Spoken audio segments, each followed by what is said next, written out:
Hey, everybody. How are you doing? Ruel, you're invisible. Where am I? What the heck? Why am I invisible? We confirmed everything was working. You're Okay. Oh, did I minimize again? I just can't Oh, stop is that doing it? it. Oh my gosh.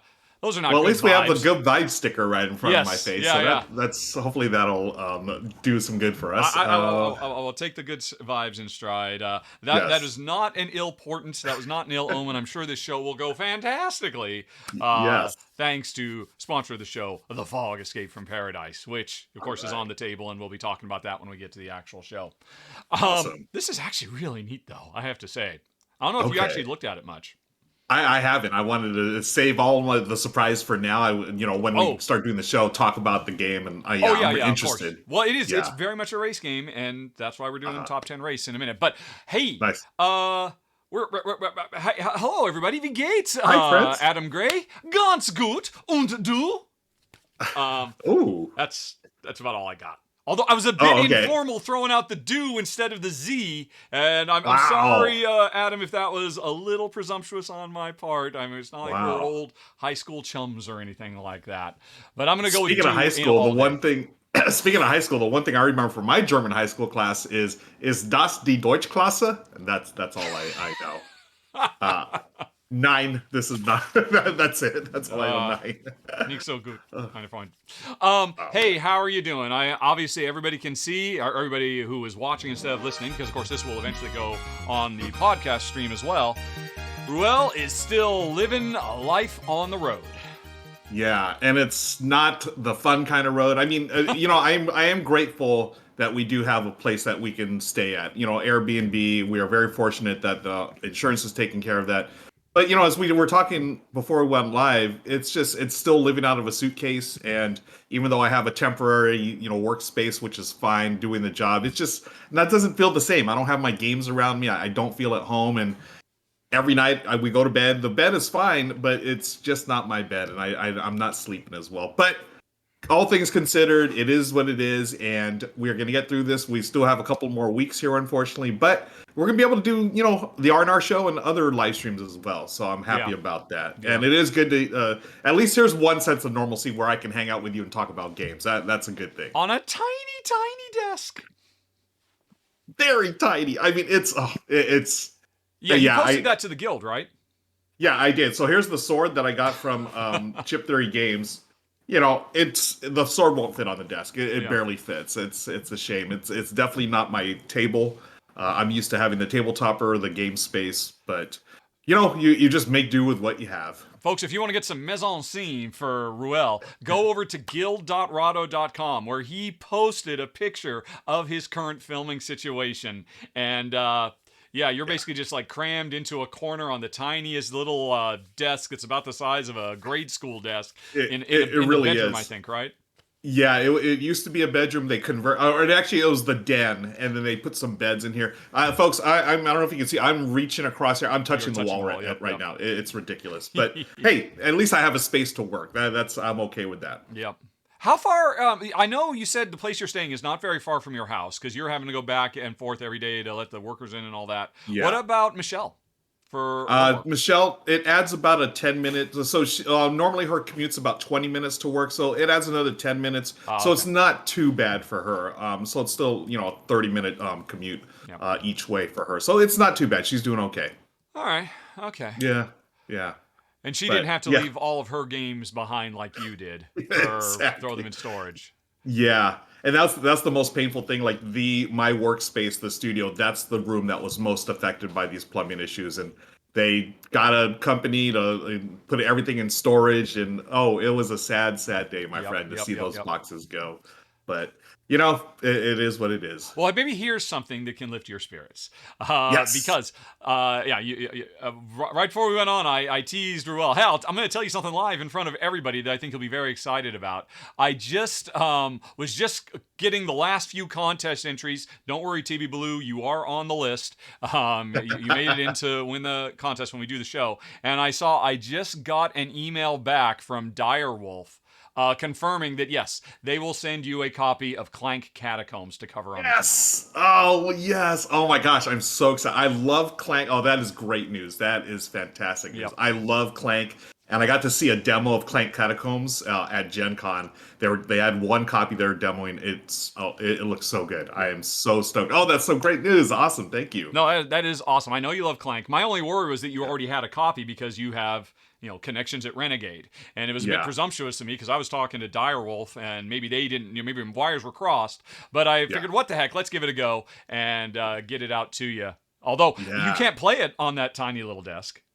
That's the thing. I'm going to have to find, I will find a way. I don't care. If I have to move the camera manually to show different parts, that's fine. Well, it is So modular, I love I Clank. suppose. Yeah. Or you can just play it on the Catacombs floor. is going to be good.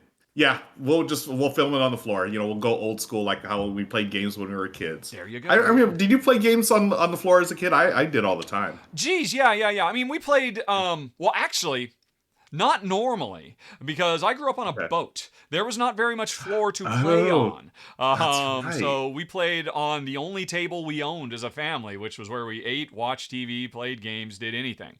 Because it was just a 42. I can't imagine that table was very big then. It was a decent sized table. It was probably about the size of this table right here, although it was square and it was kind of angled at the edges so that you could get around it to get from one space in the boat to the other. The only time we ever played games on the floor was when I visited my Uncle Jim and Aunt Darlene. Sometimes my parents had enough of me and my brother. It was like, okay, these kids got to go. And so we would just get carted off and spend a week at Aunt Jim and Uncle Darlene's. Or I just got that completely backwards. We get the idea. And and one of the things we did up there was we literally played Monopoly. We spent hours on the floor playing Monopoly until everybody just got bored and walked away.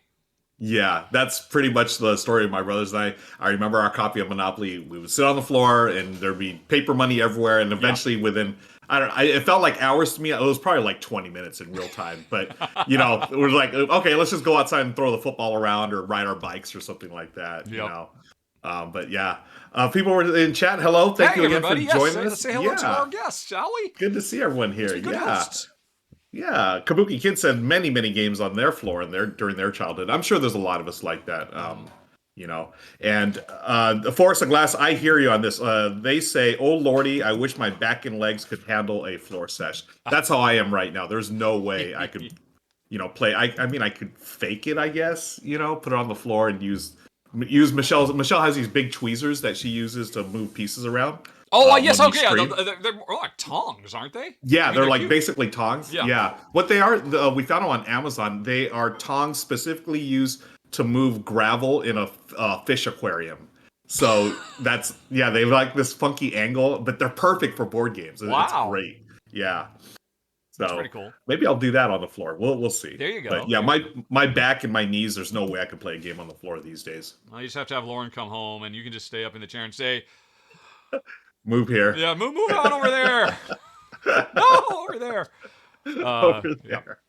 That's what the next generation is for, to move your game pieces for you. Exactly. That younger generation with better limbs than we have going right now. Well, speaking of getting old and crickety, my foot is really no better. It has been almost 2 weeks that I've been able to put Oh my weight gosh, on my really? foot. Yep. For a while, we were thought, okay, it's getting better. I mean, at no point could I literally put all my weight on my left foot. But it was getting to the point where I had to do less kind of using my left foot at a weird angle. I can put weight on my heel of my foot and on the ball on the right. I don't have to walk around and then we thought, oh hey, things are going really well.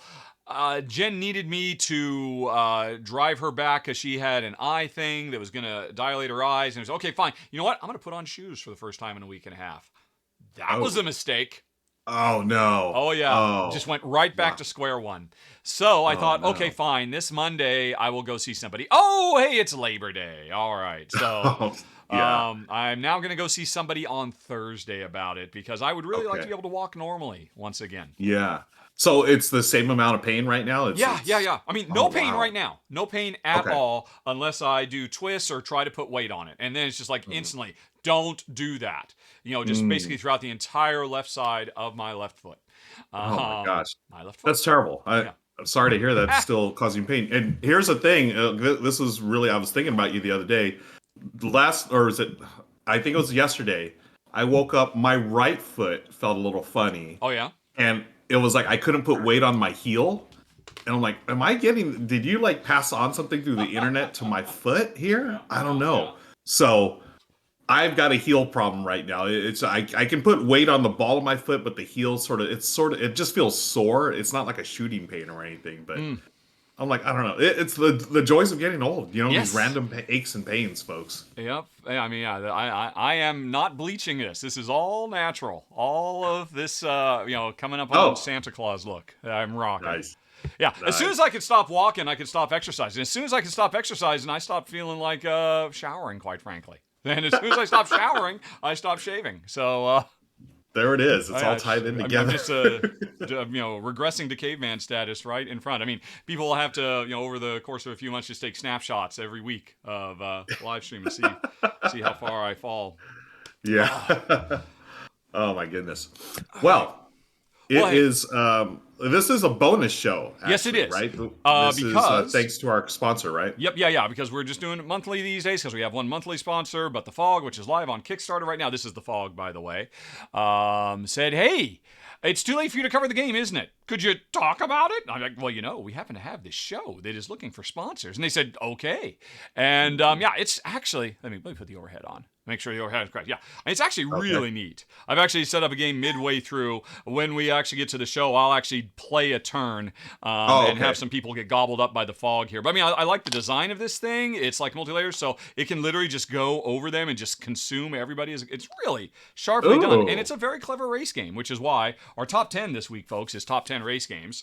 Can't put the fog on there because it's not actually out yet, but I can't wait to see what Ruel came up with. Yeah.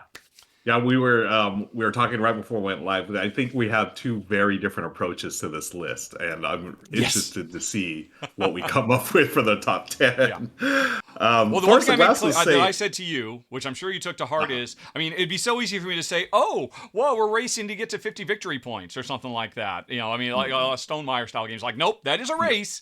But the game has to have a literal finish line.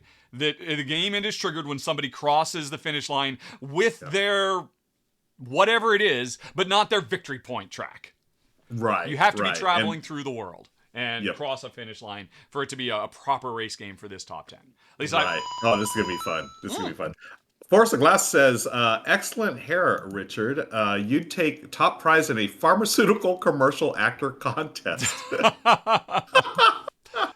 I'll buy that. Yeah, I'm some side effects include, we won't go into those.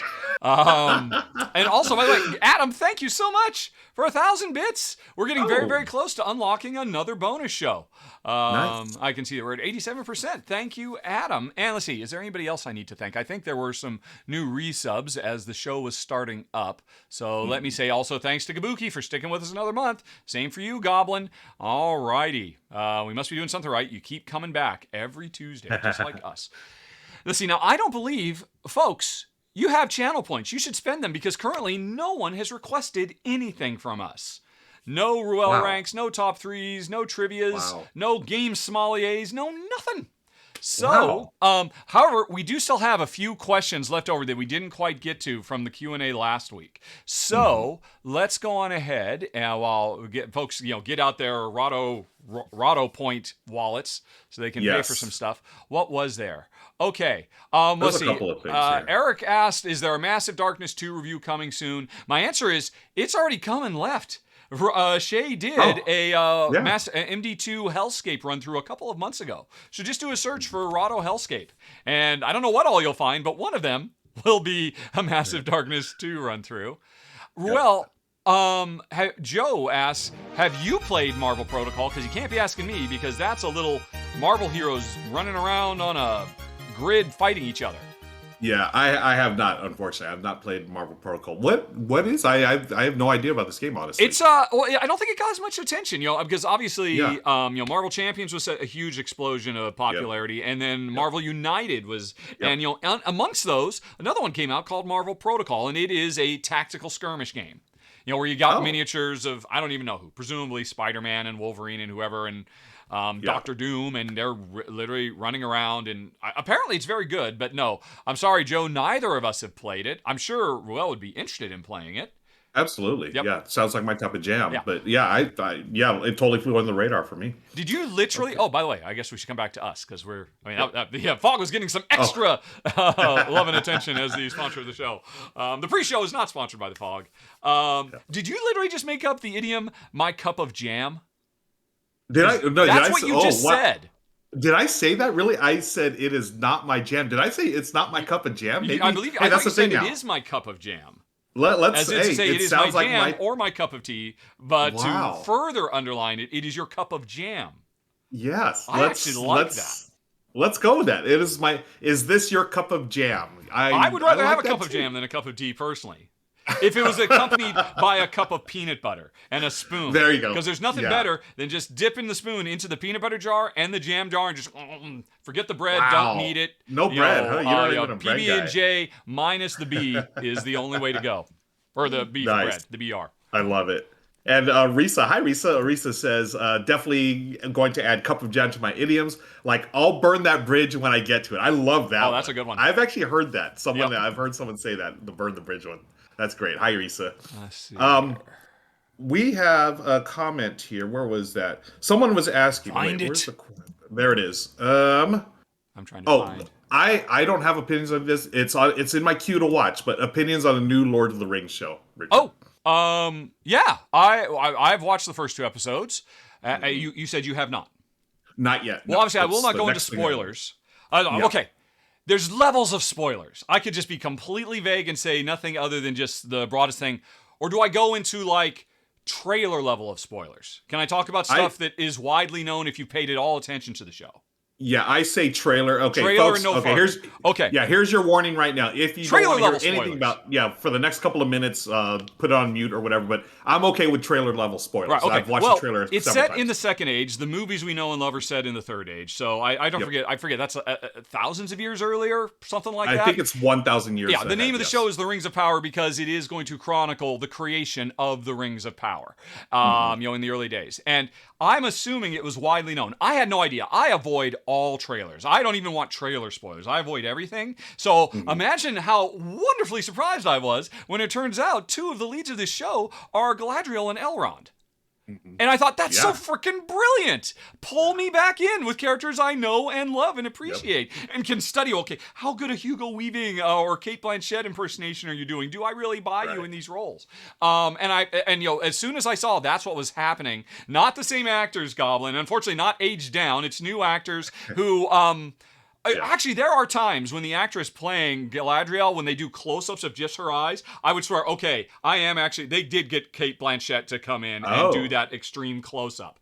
Nice. They're obviously younger characters. Although, I guess elves age? I don't know. I am not up on my Tolkien lore. But, I think they do a great job, and that's what pulls me in. If they weren't there, I would have a much harder time. I'd be, okay, this is interesting. It's beautifully produced. It's gorgeous, and it's doing a really slow burn in the first couple of episodes. Just doing a lot of groundwork laying. The kind of stuff that, if this were a feature film, would probably be done in the first 15 or 20 minutes. Okay, here's who all the characters are. Here's what they're about, and boom, the thing happens. And because they're a long-form show, they go, we don't have to do that in 20 minutes. We can do that over several episodes. And I've seen some people complain that, yawn, when is anything going to happen? I'm like, what are you talking about? Stuff is happening every second. We're getting introduced new characters, finding out more lore and all that, and I am really enjoying it. Jen is transfixed. She is transported. She is loving all of it because she's familiar broadly with this, because apparently the Silmarillion is like really early stuff. And so what is available from Tolkien is basically the appendices that were in the Lord of the Rings books. So they have some broad strokes of, okay, here's the big players and here's the big things that happen, and now they're filling in the blanks. So I guess some could argue it's fan fiction, but it is beautifully produced fan fiction that very much feels like, to me, it captures, it feels like a companion piece to the movies. So far, I guess they don't have rights to, James Horner's music, because I have not heard any familiar strings. But the music is nice, it's evocative, and I'm really swept up. And let's see, I'd have to get into a little bit more spoilers, but there's of course a huge brouhaha about it of, I don't want people of color in my Tolkien. Tolkien said there are no people of color in Middle Earth unless they're the evil Easterlings, and so that's the only place we should see them. And I just have to say, big to all of those people. No, Agreed. no. You know what? It's an adaptation. The word adapt is literally right there in the word. And you can adapt, folks, to a brave new world, because I watched this show and I knew nothing. I had no idea there were going to be people of color and whatnot. And as soon as I saw that, my first thought is, what was wrong with me for not noticing this 20 years ago? Why? Yeah. Why did I just take it for granted? Of course. Oh, that's just the way it is. And it doesn't have to be that way. It's a freaking fantasy universe. And so, wanting to get, genealogy and genetics, like, just get out of town with your borderline, just... I'll be kind and say foolishness. Full of a took, all of them. I think it's great, and it's just really wonderful to see, and it's really nicely done. And I am personally in no hurry for it to start revving up. I am just enjoying the ride, just sitting back, sumptuous. It's so gorgeous that I actually have a 10-foot projector screen and a nice projector, and we only use this a dozen times a year, because if you have a projector, every hour you use it, that bulb is getting dimmer, and those bulbs are expensive to replace. Yeah. So if you remember the old Seinfeld joke, is he sponge worthy? For us, every movie and TV show we say, is this bulb worthy? And so far it has definitely been bulb worthy to put it up on the big 10-footer, and we've been enjoying it quite a bit. Oh, that's great. That's so good to hear. I've heard many things that you've talked about. I've heard other people say the same things, and it's interesting to me. I've enjoyed Lord of the Rings. I remember reading the books as a kid or when I was younger, but I never felt that really close attachment to it for whatever reason. And it's interesting because even when I was growing up, I did notice that all the characters were white. Even before, I think it was even before I was cognizant of these type of things, and even then I was like, I for whatever reason, I couldn't really get into it. But the fact that they have included that in this new adaptation, as you said, I'm that much more excited about it. I was going to watch it regardless, but the fact that they have taken that next step going forward, I think it's so necessary. And I love it. It's going to open up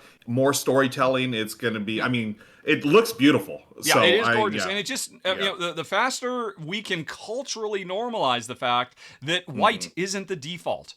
It has been my entire life and your entire life too. Living in North America. And I can't even imagine what that's like for you, not looking around and having any Filipino heroes to look up to and saying, well, okay, the Greatest American Hero is pretty cool for a white guy. And his white guy buddy and his white lady friend and all their white kids down at the white school. It's just, I think now, why was it always like this? It's a question that that's been with us for a long time, and it really does matter, folks. Representation matters, absolutely 100%. The fact that my generation, we didn't have that, it is what it is. But moving forward, I love the fact that my niece and my stepdaughter, my nephew, they can look on screen and see people that look like them. It's a really, really important thing, especially, just personally as a Filipino American. The Philippines was colonized by the U.S. for many, many, many, many years, and there's a lot of issues along those lines. So then, the fact that we're talking about it now, it means a lot to me that we can talk about these things, because I can see examples now in the media like, hey, not everyone has to be looking like whatever. There are characters that I can relate to a little more, but more importantly, characters that the next generation can look forward to. And it's a matter of representation in front of the camera, but also behind the camera too. Slowly but surely we're getting that, where writers, producers, directors, and people on set, those people are people of color too, because they bring it brings everyone's stories to the forefront, and that's what's important. More culture, wider culture is a good thing. Yeah, it is a great thing. Yeah. It is a wonderful thing. So Yeah, wow. This we went from Lord of the Rings to media representation. This is awesome. There you go. That's No, what you get with the come to R&R show, folks. for. You never know what's Yep. going to happen. Okay. Well, in the time we just did that, I believe we do actually have some requests now. So Oh, okay, cool. let me pull up the list. And folks, if you have any more questions or follow-up questions, start your question with a question mark. When we get to the end of the show, we'll do some more Q&A at the end. But let's see, Yes. where did it go? Where was the window? There was the window. Okay. We have, well, 2 Ruel ranks, a this or that, and a top 3. All Okay. requested within the last 10 minutes. Let's do a this or that. It's been a while. This or that. Yes, love you're those right. so It has much. been a Those are this or so much that. fun. Yeah. Little Buster, let's this or that. Folks, you don't know what a this or that is. That means you start throwing rapid fire A versus B. Peanut butter versus jelly, type stuff at us, and we are just supposed to rapid fire reply. We never do. Yeah, It always ends up let's see. And in the meantime, let me see if I can just get a few to get it going, unless they're already going. Here we go. Dr. Prof says a pizza or a burger. Pizza. I'll go pizza. Yeah. Yeah. That's Well, okay, I do try in life to low carb. Although these, actually, I'm going to stick with pizza because cauliflower crusts are pretty darn good. They're not bad. PG, and they're getting better all the time. So the variety you get with pizza, the flavors you get with pizza. Not that you don't get variety with burgers and whatnot too, but I mean, it seems like it's more baked in that you expect pizzas to just do really far out stuff. Exactly. And I think I've had more, honestly, I've had more bad burgers than bad pizzas in my lifetime. And I prefer pizza as well. Okay. Goblin asks, Lord of the Rings or Game of Thrones? Now, is that just in general or the new show? Yeah. Did he specify? And are we talking books versus movies or? Well, okay, I will do the first, because I've watched both shows. I've watched all episodes of both shows. Without going into spoilers,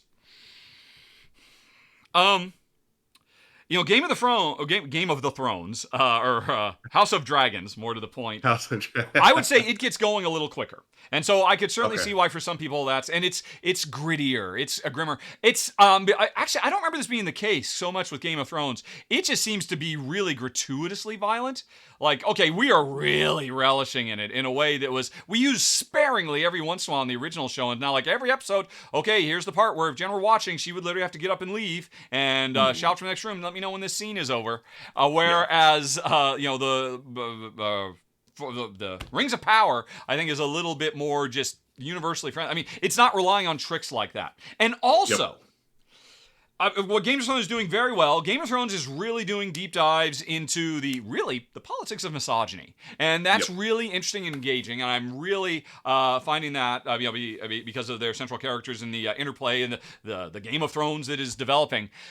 I wouldn't have expected that from Lord of the Rings, but there were a couple of things in Lord of the Rings that like made me say, wow. I don't want to spoil. The relation, what all I'll say is, as it's revealed, the current Second Age relationship between elves and humans is freaking fascinating. And they've had a few scenes that just kind of touch on it without really dwelling on it, and I would love to see some more deep dives into that. And if they could get a bit more of that, I think I would really go that way. Also, I would say of the two, the Lord of the Rings is definitely more expensive, and you see that more. It's more gorgeous, although Game of Thrones looks amazing too. There's been one genuinely creepy, scary scene in Lord of the Rings. It's like, wow, that is really well done. That makes me afraid of these monsters that I am so used to just being cannon fodder from movies 2 and 3. And, we're used to them being cannon fodder, but not these people. This is the most terrifying. And so I'm going to say overall, maybe it's just because I'm getting more unexpected stuff. I'm more pleasantly surprised. Game of Thrones is doing kind of what I expect. And oh my God, it's so great to have the Game of Thrones theme. It's like permanently stuck on repeat in my head. I just love hearing it every week. But if I could only pick one, I'd probably stick with Game of Thrones over. No, Lord of the Rings over Game of Thrones. Sorry, I was gonna say, what really? Yes, and my Aunt Jim and Uncle Darlene too. That's my brain in action. So you haven't watched them, so you can do more broadly. If you want to do movie versus TV show, or you want to do books versus books, or what do you want to do? Yeah, I haven't taken a deep dive in either of them, but for me, Lord of the Rings is just more baked into my my conscience and my seeing it in the culture and everything Yeah. else. I enjoyed Game of Thrones. I did not watch the final season, and from what I understand, I didn't miss anything. But That is wrong. I will defend the final season yeah, I know of Game you. of I know Thrones we've to the talked about this death. before. Yeah, but I overall I enjoyed Lord of the Rings more. And this is what we do for this or that. We always end I up know, talking yeah. for We're 20 we're at minutes on number a 2 thing. on our rapid Yeah. fire this or that, and I want to keep talking about it because I'm I just gonna know. flip it on you. Of the movies versus the TV show, I would take Game of Thrones, the TV show, over the movies because Fellowship of the Ring Yep. is in my top 10 movies of all time. Both of the follow-ups were way too indulgent and just spent way too much time on just Yeah. endless sea of CGI and live actors Agreed. bashing into each other. And it's like, oh my god, the thought of going back and watching and just wading through Helm's Deep, or even worse, Pelennor Yeah. Fields is like, oh my god. Ah. Yeah.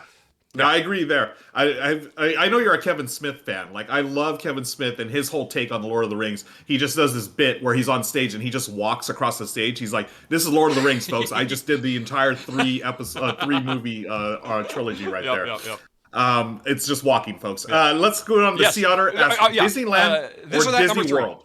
Disneyland or Disney Disneyland World? or Disney World.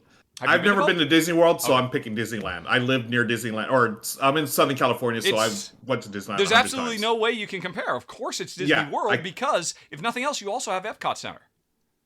That's true. Yeah. But And, yeah. until I which go, is I've got to very go with cool. Disneyland. Yeah. Yeah. Cool. Let's see. Wow, what did I miss here? We did Disneyland. We're terrible How at this. about?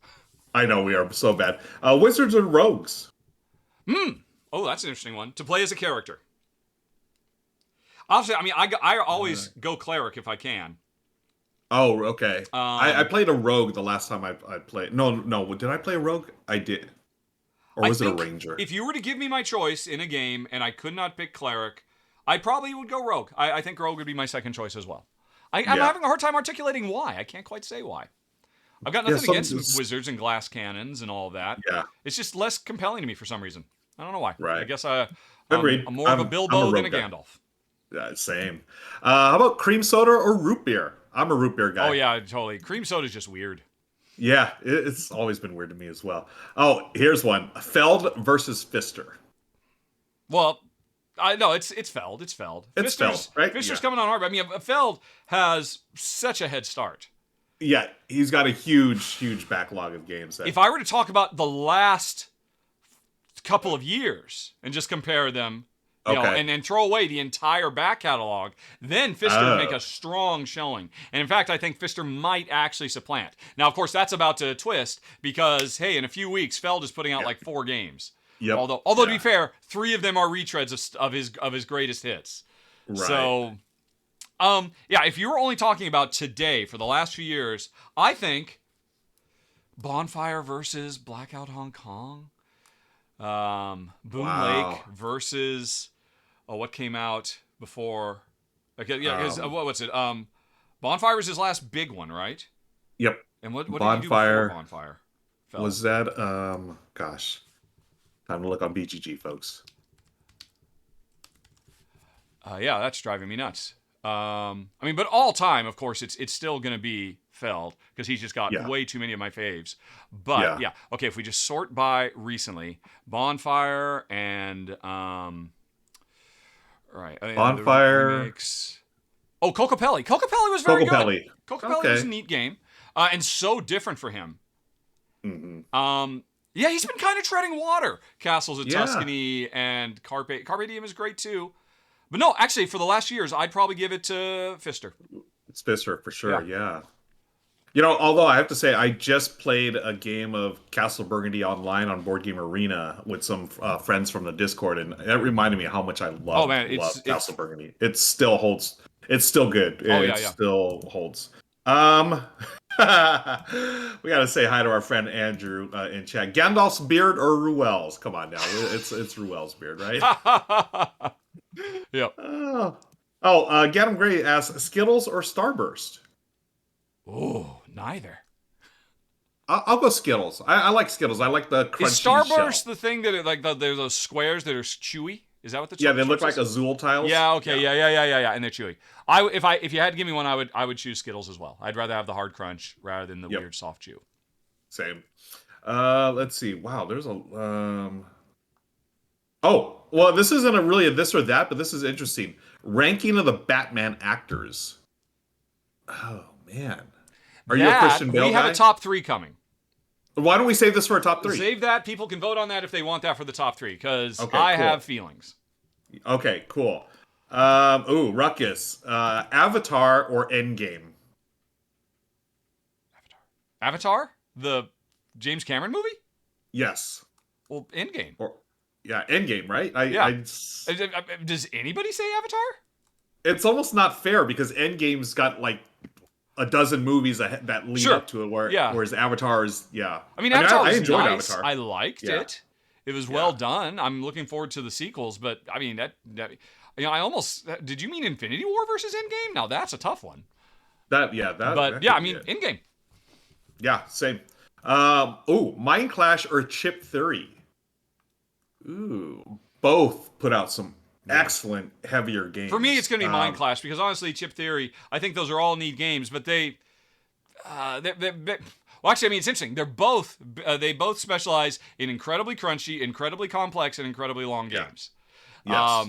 I would say overall, Mind Clash probably skews better for me because it's more Euro-y, more economic simulations, less adventure-y. But it's not to say that, I mean, Chip Theory stuff isn't amazing too. And now you can pull your sword out and say, this does not affect your opinion in any way, shape, or form. I was just going to say, that this does not affect my... See, I'm going to tell you right now, in all honesty, I prefer Mind Clash games. Those are the ones that have, for whatever reason, their mechanisms are more my cup of jam than anything else. See what I did there? Yep. But don't get me wrong, though they both, I mean, as far as production value, though, I mean, come on, Chip Theory just through the roof. Oh my gosh. But I think you will now have to expect a self-addressed stamped envelope arriving soon for the return of that sword. Right. Because it did not buy your loyalties as so exactly, right? It did. Let's see. Okay, this is Claudia Wells or Elizabeth Shue as Jennifer in Back to the Future. Claudia Wells was the first one? Yes, she was the actor who, I forget the particulars. I think she said, I'm not going to stick with this acting thing. I don't remember. Or maybe, and that's why she didn't come back, or she was in school or something like that. I mean, Elizabeth Shue is one of my all-time favorites. I mean, I fell so hard in love with Elizabeth Shue in high school with Adventures in Babysitting. Okay. I was going to say Adventures in Babysitting or Karate Kid. Come on, Karate Kid? I mean... Karate Kid, sure. But no, I mean, Adventures in Babysitting... Don't... With the babysitter, it's still so great, and obviously leaving Las Vegas, and even now, even The Boys, I mean, I won't get into spoilers, but so Elizabeth Shue, no offense to Claudia Wells, but I mean, she did not really get any time to shine at all. She didn't, and Elizabeth, you bring up Leaving Las Vegas, that is one of the most gut wrenching movies to watch. Gosh, I've watched it exactly twice, and after the second time, like. I can't. I mean, it was both of them were incredible. Nicolas Cage and Elizabeth Shue. Did they both win Best Actor for that? I mean, I remember. I'm pretty sure she did. I'd have to go back and look though. Okay, but yeah, incredible. But you can only. I watched it twice. After that, I was like, I'm done. It's just it's way too much. Mm-hmm. Gremlins or Goonies? Asks Forrest of Glass. Interesting. Huh. As a kid, I enjoyed Gremlins more, but looking back when I've rewatched them, I've enjoyed Goonies more. Okay. I haven't rewatched either of them since I was a kid. And it's not like I have any particular drive to. I have to admit, I mean, the siren song of Cyndi Lauper pulls me just so I can hear Good Enough again. Because as soon as you even said that, Good Enough is now stuck in my head. Oh, I love it. Thank you, Dare Drinker, for resubbing. Yay. Thanks. Wookiees or Ewoks? I'm a Wookiee guy. I'm trying to think of any way I could make an actual argument in favor of Ewoks. I mean, obviously, the fundamental message of the underdog rising up is inspirational and all that, but still, no, Wookiees. Sure. It's got to be Wookiees. Yep. Come on, they partner with Han Solo and Chewie did. Oh, okay. Scott O'Brien says, train games or fantasy games? Fantasy. Honestly, I guess I went through a train phase, but I just don't get it. I'm really kind of burned out on trains in a big way, and I don't get burned out on fantasy. Are you a 18XX guy? I've never played one, and I can't imagine. I've watched plenty of videos. I've heard plenty of people extolling their virtues, and everything about them looks horrible to me. Yeah, I mean, I want to play at least one. I think it's like 1846 is Then like the intro one, but it's just that whole like, it's hard to sell a game when I hear it's like a spreadsheet game. Like, don't sell it to me like that, you know, with spreadsheets. I did actually play one, kind of, because they did an offshoot that was set in ancient Greece. I don't remember the name of it. And I didn't know that. Oh yeah, they're taking 18XX and they're trying to rebrand it so people can realize. Jen and I did not finish our play of it. We were. Wow, really? Yeah, we got in. I taught her. We played a few turns and like, do you want to keep going? No. Do you? No. Wow. And we just walked away. Fantasy games for me as well. Gavin Grace says Jeopardy or Wheel of Fortune. This is easy for me. No brainer. Jeopardy all the way. Yeah, I suppose. Yeah. I mean, I would say Wheel of Fortune because I feel like I can compete, but doesn't mean I want to watch it though. Yeah. Fun fact: I have two different friends. One was a Jeopardy champion, and one was a Wheel of Fortune champion that I'm friends with. It's sort of cool. Right? Yeah, it's a Hollywood thing. Okay, we've gone through most of the. Okay, here's one more from Omar Hernandez: Armageddon or Deep Impact. I don't remember Deep Impact. I know it's basically the same thing, but Armageddon was one of my favorite good bad movies. Yeah. It was so bad it was good. Well, it still is. It should be. Yeah, it's like Armageddon ranks up there.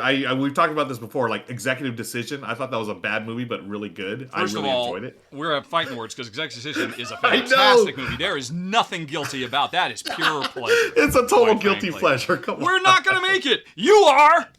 Oh man, that is one of the greatest moments in action cinema of all time. I will agree with you. 100%. I love that scene. I am so glad I had no idea what was going to happen in that movie. That movie puts the audience on the back foot right at the beginning, and then it never lets go. It is phenomenal. But what were we actually talking about? It was Armageddon or Deep Impact. Yeah, I remember them both. I mean, Deep Impact is the Euro, while Armageddon is the Ameritrash. Ah, nice. Who was in Deep Impact? I remember Armageddon was Elijah Wood, I believe, if I recall correctly. I believe. Oh, really? Or no, not either Elijah Wood or the one everybody mistakes Elijah Wood for. That's gonna drive me nuts.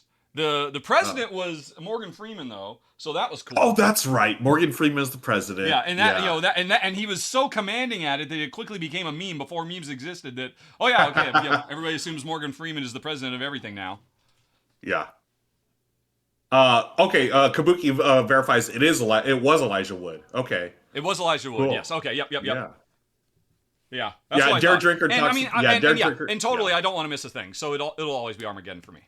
Yeah, Armageddon. Yeah, exactly. Don't want to miss a thing. Dare Drinker says groans in the cinema when Seagal went down. I remember seeing it in the movie theater, and literally the entire theater cheered. I mean, it was like almost like a standing ovation. It was awesome. I watched it at home, and my jaw dropped to the floor. And I mean, as I didn't have any strong feelings about the personalities at all. I was only looking at it as a film and like, wow, this movie will do freaking anything. Anything can happen in this movie. Yes. And that's why.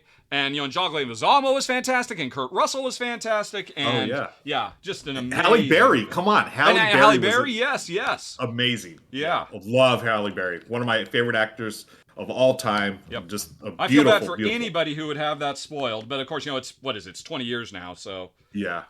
By the way, sorry, I'm in the process of trying to get this out for you. Oh, that's right. Oh, thank you. Yes, it's super tight. This is really tough to get out here. Yeah.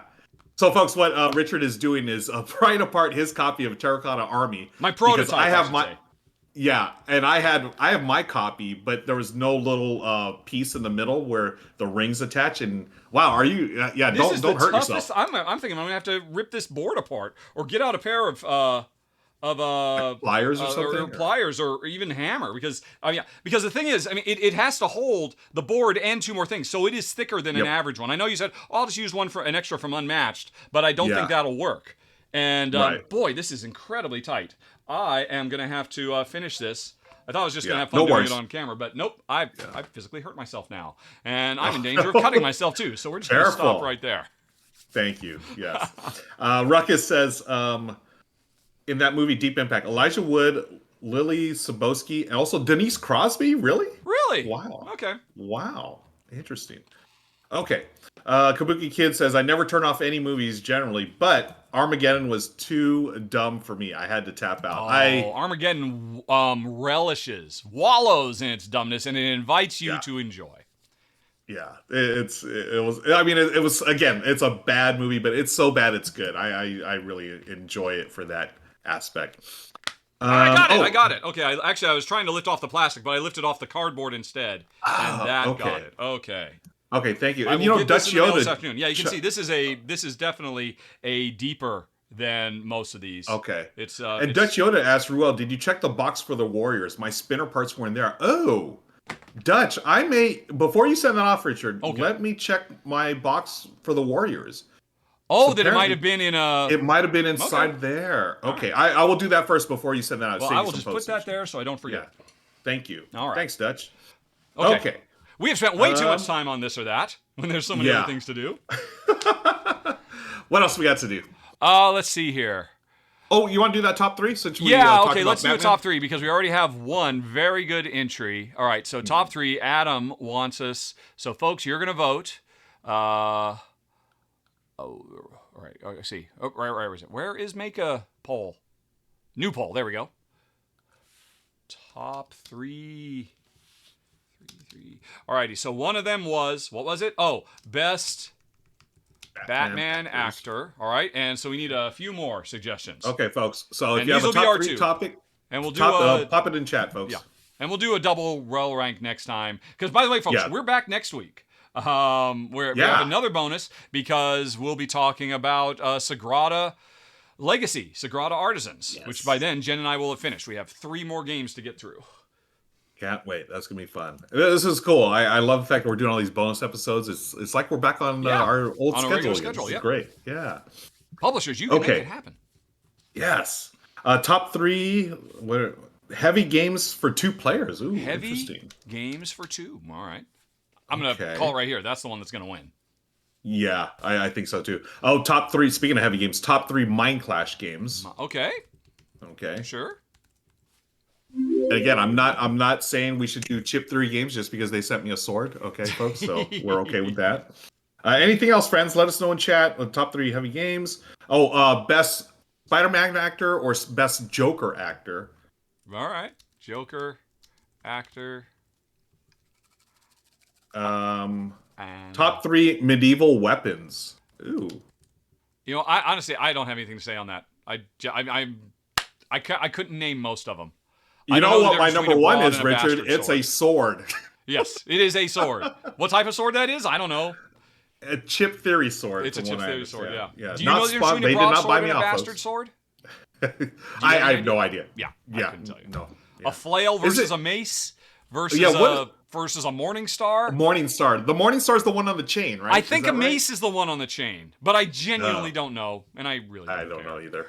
So they need one other one. And weren't there like a million good suggestions last week? Where's the audience? Here's one. Yeah, James. I think James had posted this before. Top 3 games you originally didn't like but now enjoy.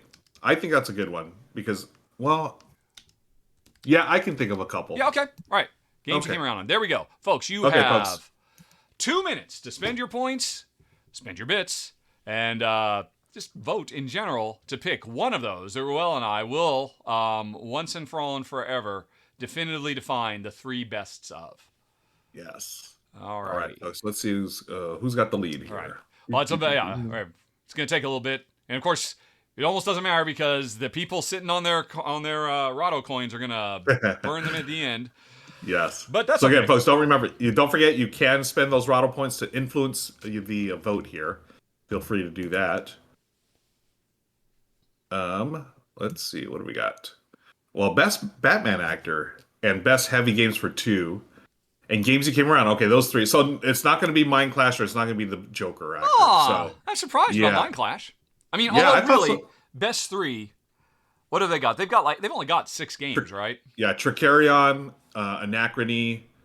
Those are the 2 I'm thinking of. The Tricarion, Anachrony. Oh, the dinosaur stuff which is really 2 games. Which one? Counts as one. Oh, it's what is it? It's the cruise ship that crashed on the desert island. It's designed by Dave Turczi. Perseverance. Oh, Perseverance. Okay, Yep. I haven't played that one, obviously. Yeah, Septima, but that's not out yet. Right. They haven't. They just announced the another one. Disney too. Pixar's Feelings one, which is the only one I haven't played because it had kind of a cutthroat nature to it. Okay, folks, you got a little bit more time here. We've got. And it looks like there's debate about what a Morningstar versus a flail versus a mace is, and which ones can and cannot be on chains. Yes. So, I'm glad we stayed away from that one. Me too. All right. Oh, is it done? Is it done? No, it's almost done. Couple of seconds. It is down to, it could go either way. Heavy games for 2, games you came around on. Oh, it's going back and forth. Okay, heavy games for 2. It looks like taking a. No, wait. Oh, it's kidding. It's gonna be close. Heavy games for 2. Okay. Okay. Someone spent some points. Yes. Just for the record, best Batman, of course, Kevin Conroy. Kevin Conroy, what? Best Batman actor? Yes, the voice of You're Batman. Not a Christian Bale fan? From Batman the Animated Series. Wow, really? I feel like that's sort of. the I think actor that's a cheat. who defined the idea of Bruce Wayne and Batman having different voices, the actor who has played it more than any other actor in history, the actor who has given more back to the community, who has played it, old Batman, young Batman, has also played live-action Batman in the DC TV shows, because when they went to alternate universes, he was like, old cranky Batman and stuff like that. Okay. Yeah. I will defer to you because I've watched maybe one episode of the animated series, so I am not familiar. Yeah. Where were you in the 90s? I apparently not watching Batman. What were you doing in the afternoon? I don't know. I need to figure out what was going on in the 90s. I wasn't watching the animated series. As far as movies, I'm still a Christian Bale fan. I know his voice can be a bit over the top and everything, but I thought he did a fantastic job. But I'm surprised you didn't say Ben Affleck. I like Batfleck. I liked Batfleck quite a bit, actually. I thought he was great. Okay. I mean, in BVS. Okay. Yeah. When he was actually playing Batman as opposed to... It's neither here nor there. But anyway, we are ducking the issue. What are the best heavy games for 2, Ruel? Now, are we going to say 2-player only, or are we going to say that work well with 2? I think if we say work well with 2, I mean, most heavy games work well with 2. Most heavy Euros do. So I kind of feel like we should narrow it down to, 2-player specifically. Right? Yeah. You want to do that? I say 2-player specific, because it'll be a little tougher. So I already know my number 1, but I know you don't like this game, but I thought it was Twilight Struggle. It's a 2-player, heavy game, card-driven game, and area control. It's going to take you a couple of hours to play it. I will not deny that is worthy. In fact, I don't think I could in good conscience argue against that. It's not my thing at all, but there's no way you can argue against that. Of course, Twilight Struggle is brilliant. I have... Okay, so I feel like that's got to be on those. The only other one that right off the top of my head that it's not as heavy as Twilight Struggle, but it's a longer game. It is heavier. Technically, it could play 4, but no one plays it at 4. It's Star Wars Rebellion. I think it's a brilliant game. That one really captures the feeling of the Empire versus the Rebellion, and Empire's trying to find the Rebellion's the Rebel base, and the Rebels are trying to hide from the Empire until it's all safe and all clear, and they can complete their missions. I think it's so good. It's almost like a mini Twilight Imperium as far as like gameplay. They are both Fantasy Flight games, and Corey K. I always mess up his last name. Knizia? I believe. Knizia, is close. I'm not saying that's perfect, but that's in the ballpark. I'm pretty sure. Closer than I can say. He has a hand in both designs, and you can see some similarities. I think Rebellion's brilliant, but those are the 2 heavy games I would throw out there. What about you, Richard? Well, I don't want to. I mean, I'm actually looking on Board Game Geek. I did a search for maximum 2 players that are weight 3 or higher, and it's almost nothing but war games. And it's like, and that's fine. I mean, and you just threw out 2 war games, basically, effectively. Or in that genre. So I will not go down that road at all. And honestly, I would say both of those are inferior to Go when it boils right down to it. Ah, You know, wow. Wow. that goes deeper than anything. But Yes. I will give a big shout out to Fields of Arl. That was a really ballsy move on Okay. Uwe Rosenberg and companies to say, hey, I'm gonna make one of the biggest, heaviest, crunchiest farm simulations ever made. 2 people only. That's it. Yeah. You thought Field of Odin was heavy? Hold my mead. Let me give you twice as many worker placement spots to Hold pick my from. mead. But they're on 2 sides of the board and all that. So I would definitely go Field of Arl. 1, just to avoid nothing but war games, and 2, because it is actually really, really, really good. Mm-hmm. Nice. I haven't played it yet. I heard nothing but good things. I know it's got to be on my list of games to play. The other one that people mentioned in chat, Yeah. War of the Ring. I have not sure. played that yet, but I know that's a huge favorite with a And lot now of that's people. also another one where you can play it with 4. I mean, and nobody Yeah. does, but you can. Yep. Aren't we? Isn't there a War of the Ring card game that's going to be Yes, previewed? Shay will be covering it Shay. later this week, Yeah. in fact. I can't wait to see that. Speaking of card games, of course, another one that's on this short list is Magic the Gathering. Oh yeah. Yeah. Because that can get heavy. Yeah, it Although I would take Android Netrunner over Magic the Gathering. That's what I Given hear. the I drawers. heard. That's what people tell me. Oh, you've not played? You sure? I'm sure you played Magic. I played Magic, but I've not played Android Netrunner. But everyone tells me Netrunner is the one to play. Yeah. Or the superior one. Okay. Well, yeah. I mean, there's no choice Yeah. about it. Twilight Struggle cannot be denied. I will definitely jockey for Fields of Arl. So I think that's our 1 and 2. I'm going to put my vote in for Rebellion because it's Star Wars and I love that game. But well, apparently I you can be should vote talked out of for it. Armada instead, which is a genuine Star Wars big box 2-player only game. Yeah, but again, it's another war game. It's another war game. I shied away from that one only because it's got that whole like miniatures thing where you're buying a ton of miniatures. Like I want my game experience in one box only, where I don't have to. Okay, now I need to buy 1,000 more ships. At least that's what I understand from Armada. Mm-hmm. It's more of a miniatures game than. Yes, yeah, very much so, very much so. Right. Yeah, sure, you can have it. You can have it. I don't have strong feelings about it. Yeah. I mean, it's ridiculous that we're not throwing out chess and we're ignoring Go and the real things, but we're not that kind of show. So here you go, folks. The definitive 2-player only heavy games, and I'm actually surprised. I expected more, quite frankly. I'm doing a pretty thorough search on Board Game Geek, and it is 99.9% war games, and that's kind of a bummer. Yeah, I see a bunch of stuff from GMT, and GMT is the Twilight Struggle publisher as well. That is their. For the record, I would take 1960, which is basically Twilight Struggle repurposed into the presidential campaign between Nixon and Kennedy. Yeah, which was actually pretty good. I mean, again, Twilight Struggle was brilliant, just not for me and Jen. Yeah. Good stuff. All right. So that's our top 3, folks. There you go. Cool. Well, we should actually get to work now filming our actual R&R show. Although not until we say thank you, Dare Drinker and Dirty Apples 24. Dirty, please clean those apples. It's disgusting. Jeez, come on, man. Or woman. Come on. Person. I love it. Although I just assume dude because... perhaps a bit sexist of me to assume that a woman would keep her apples nice and clean and a man would let them go. But anyway, it's neither here nor there. Thank you for supporting the show. And we have been doing this for about an hour. Is there any other big... we have to come up with a secret word. Because... secret word, yeah. We're going to do... we have to give away $50. We have to do that. Let's do that. Wow, yeah. Boop. All right, folks. $50 to one of you. Here we go. Good luck, everybody. Around and around it goes. Well, it looks like there's a lot of entries this time. Yeah. Okay. And who is the winner?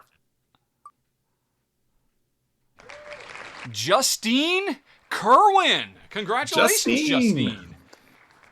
I will contact you after the show. Any chance you're here, Justine? Probably not, but that's okay. A lot of people catch it on the podcast. A lot of people catch it on YouTube after the fact. I think we have occasionally we've had a winner who was actually there live in the chat, but it doesn't happen too terribly often.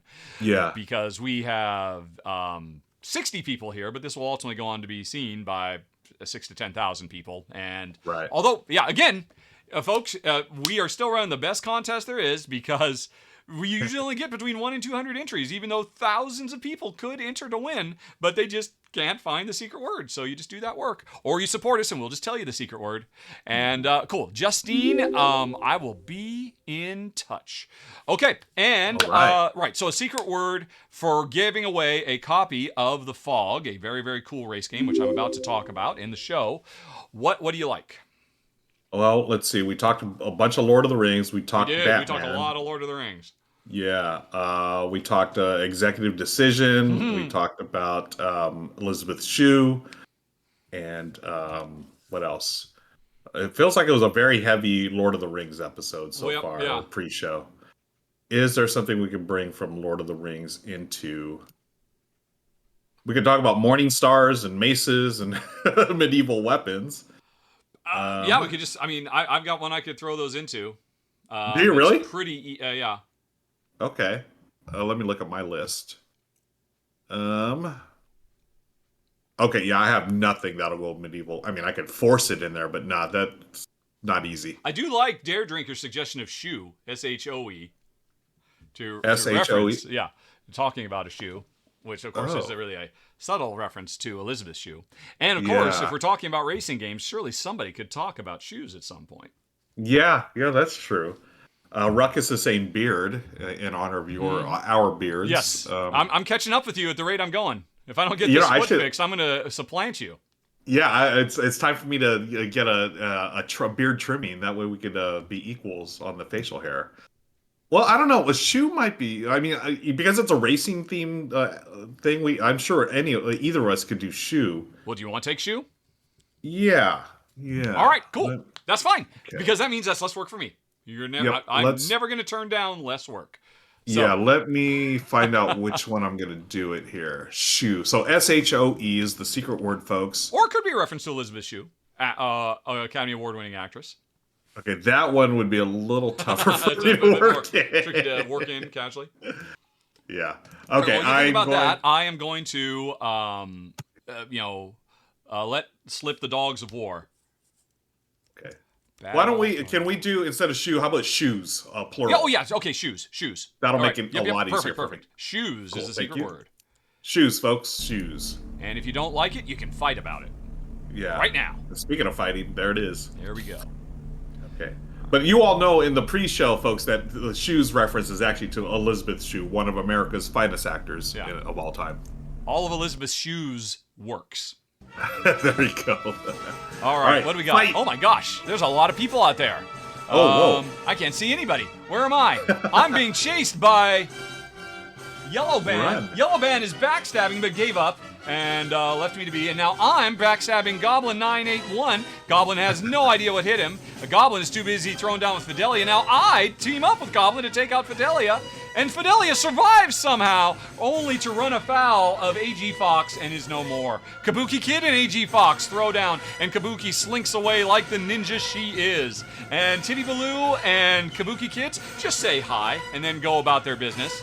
Flashburn goes down. Mom Gamer showed no quarter, and now Mom is running from Kabuki, but turns and faces the Star Lord herself and runs. And Kabuki says, "Come back here, Mom. We're not through yet." And Kabuki regrets that because nobody messes with Mom Gamer. And now it's down to Mom and Lizzie. There is a health pack, but nobody thinks they need it. And Mom Gamer dominates. Wow, Mom Gamer. Well done.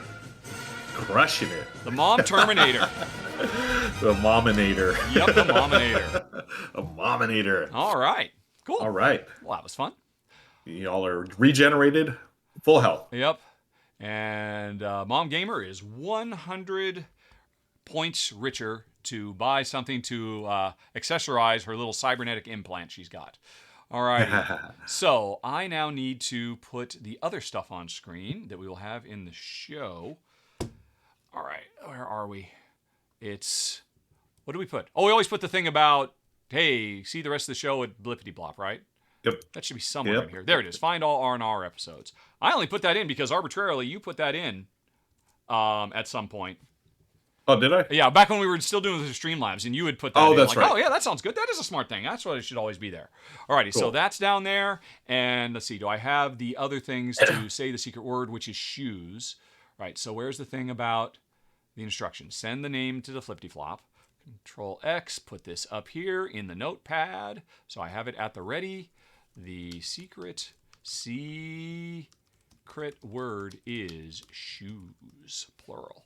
Okay, so cool. Let me make sure the overhead has not crashed, because that would not be good. All right, I can minimize you. Don't minimize Ruel, though. Right, so where are we? We've got browser view. There it And is. YouTube zoomed in view, because some of these things I've got videos of. We have got the overhead. Cool. And now, can I remember? Here's what I did this morning. Behind the scenes, folks, just for you. Folks, just for you. I did not have actually time to play the game this morning, so I forget which channel, some channel had already done a full 2-player run through, and I just skipped to like halfway through their video and just replicated what they had, so that I'd be showing a real representation rather than just throwing stuff around randomly. And then, but while I was waiting for Ruel to get on, I'm like, okay, well, what would my next turn be? And I didn't actually watch what they did. But I figure, okay, because I basically I wanted to fast forward to where the fog is just about to eat some people. Because the fog doesn't actually go. You get like 3 rounds before the fog starts eating people. So I had to kind of jump in the middle of the game. So I have 7 action points, and I am the pink yellow. Yes, it was going to be. All right, how was it going to be? Right. Oh. I just realized the thing I want to do won't work. Uh-oh. Oh, but you know what? It will work if okay, now I'm going to cheat a little bit and just swap these so we have a good story to tell. No. I'm going to swap these just so we have a good story to tell. Actually, yeah, that works better. Ooh, I didn't even see that. Which one is that? Is that the squeeze? No, that's the jump over things. But that takes, I think, 4 action points, doesn't it? Yeah. Okay, cool. Yeah, this will work. Okay. Okay, so you know what you're going to do. I know what I'm going to do. We're just going to play a quick turn just to give an idea of how stuff happens and how people get consumed by the fog. And then we will do our top 10 race games, because this is a very elaborate race game where effectively, especially if you're playing as a 2-player game, because a 2-player is a 4-player game where each player controls 2 teams. So you're controlling 16 racers trying to get to the limited spaces on the boat before the fog eats everybody. It's really, really clever. It's already funded, and I hope it continues to succeed, because I think it's really neat. And it's one of these, dream of a single person. Look, I'm using Kickstarter the way it was meant to be. This is the only way I can make my dream come true, as opposed to, this is just a elaborate pre-order thing. So anyway, I'm doing my pitch now, and I should be doing it on the show, shouldn't I? But oh my God, before we go, I have to cluck my head with admiration. So I'm kind of torn about Adam saying she made the optimum moves. The optimum moves. Yep, there you go. All right, Nice. Just to throw back to Thank you, Adam. Mom Gamer Winning. Okay, so put the little warning on screen telling everybody that we're just going to be doing the stuff. Folks, while we're going, we're just going to go. Afterwards, we'll do some Q&A, so if you have questions, start them with a question mark. And I've got all the tabs ready. Yours are blanks. Just what the heck, more behind the scenes stuff. So here's the actual browser view. So this is number 10. I don't know what it is. And then I got my number 9, which I won't spoil now. But then, number 8. So I've just got all these tabs queued up with bit.ly links. So as soon as Ruel says what it is, I hit enter, and then I see whatever it was, because our friend who puts the list together just sends me anonymous links. So I don't know what Ruel is going to do. I have no idea. So anyway, those are all queued up, ready, spaghetti to go. We look good. That's fine. All right. Yes, I'm very clap happy, it would appear. Apologies for that. It's probably really bad, because I do the thing, where the hand go into the cup for maximum volume. That's just, it's second nature to me. So I clap very loudly, and I apologize. Yeah, because you basically have to kind of create a. It's like, I'm not sure if there's a vacuum or something like that, but it can just, you basically turning your hand into a drum that accentuates. I'm making it up. I'm not an expert clapper. I'm a total rank amateur, but this is what I tell myself. I'm listening to you going, oh yeah, that makes sense. Okay, cool. I see questions All are right. starting to come in for after the show, so we Yep. better do the show so we can get to those questions. So let me good. see. The box cover should be here. There it is. Okay. Are you ready, Ruel? I'm good to go, sir. Okay, folks. We'll see you on the other side. Hey everybody, this week's episode of the R&R Show is brought to you by The Fog, Escape from Paradise. And hello, how are you doing? Are you in paradise? I am unfortunately not in paradise. I feel like I'm trapped in a constant fog of plumbing issues at my home, and Yes. this like cloud is following me wherever I go. It's been a rough couple of weeks, but hey, you know what? I'm in an Airbnb, folks. You can see the games are not behind me, but I do have a little stack of games to the side, so to keep me comfortable. But I am so happy to be here. I'm excited to be talking about race games. I love the mechanism, and I love how you introduced the fog. That sounds sort of. You should be doing this for like movie trailers, I think, Thank you. The new trailer voice of a generation. That's me. Yes. But yes. Speaking of the fog, let me go on ahead and tell you a little bit more about it, folks, because it is pretty cool. This is kind of like the ultimate race game. And when this was the sponsor, I thought, we have to talk more about race games. But in this game, if you are in a race game where you could think of it as anywhere from 8 to 16 cars that you are trying to get across the finish line. Because here's the situation. In this beautiful tropical paradise, a mysterious fog has descended. And if people go into the fog, they never come out. So all the people are frantically trying to get on the boats, and not everybody is going to make it out of here alive. Each player, is a certain color. Although if you play 2 players, you control 2 colors. So in this game, I am the pink and the yellow player, as an example. And so as part of setup, you lay all the characters out, and then players do a draft, figuring out which are going to be them. So there's a yellow one, there's a blue one. We're about halfway through a game right now because it takes a little bit before the fog gets up and going, and I wanted to show you the game full on in action. So we are at a state where the fog is just about to move. But the pink player, who is stuck down here at the bottom, 3 of the fleeing people that belong to the pink player are about to get consumed by the fog. And the pink player has already lost one from a previous round. So pink has to get these moving. And so on your turn, you have 7 action points you can spend to do a bunch of different actions that cost anywhere from 1 to 4 points. And so what pink might decide to do right now to try to save as many of these people as possible, well, first of all, they could spend, what is it? 3 actions, I think. Is it right? To do the shove? Right. Yes, it's this one right here. 3 actions. So we spend 1, 2, 3. And this pink person who's about to get consumed will shove into the place of this one that belongs to another player. And so now this one is in danger of getting gobbled up. So there went a few of my points. Now, pink still has 2 more who are about to die. This person, though, happens to be an expert at, this is the push action. I just did the swap action. This is the push action where they don't swap positions. They just push people forward. They can push up to 2. And because they're an expert at it, they only have to spend 2 action points instead of the regular 3. So I'll spend 2 more, 1, 2, and this one will move forward and push both of these up as well, thereby saving another one of the buddies who just got out of the line of fire, and they're getting closer to the boats. But in doing this, I'm also helping the blue player as well. So the blue players, hey, thanks for giving me a little push as well, because now I'm 1 step closer. And then I've got 2 more actions, and my last person here, there's nothing they could do. They are actually an expert at hopping over stuff, but the best they could do is hop over here. They're still going to get eaten. So I think we're going to have to say goodbye to them, because there's all these obstacles all over the board. If I had enough resources, you can actually travel over the obstacles, but I'm out of time. So I might as well start thinking about what do I want to do in the future. Let's see here. So, well, it's the pink player right now. This one can't go any farther forward. I have 2 actions. This person gives me a +1 action that I can do afterwards.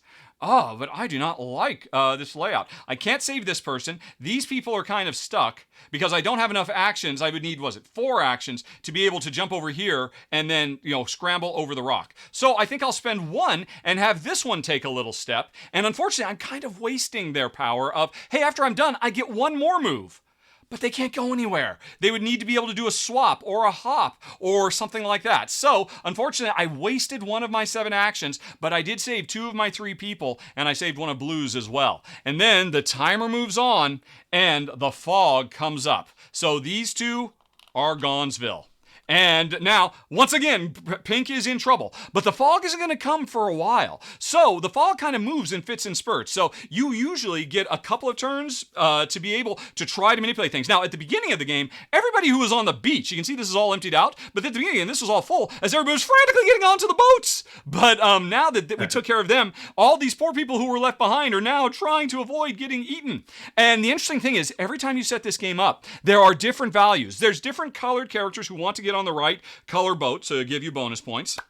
But as part of setup, taking these last spaces isn't worth much. Taking the first space is much. You want to be in the middle spaces because they're worth 6 points. But the middle spaces could have been worth only 2 points. So trying to figure out when you get your people out onto the docks and onto the boats is going to be different from game to game, trying to grab different spaces. And using all of these different powers and the special powers of your individual characters to get as many people to safety before the fog eats them all.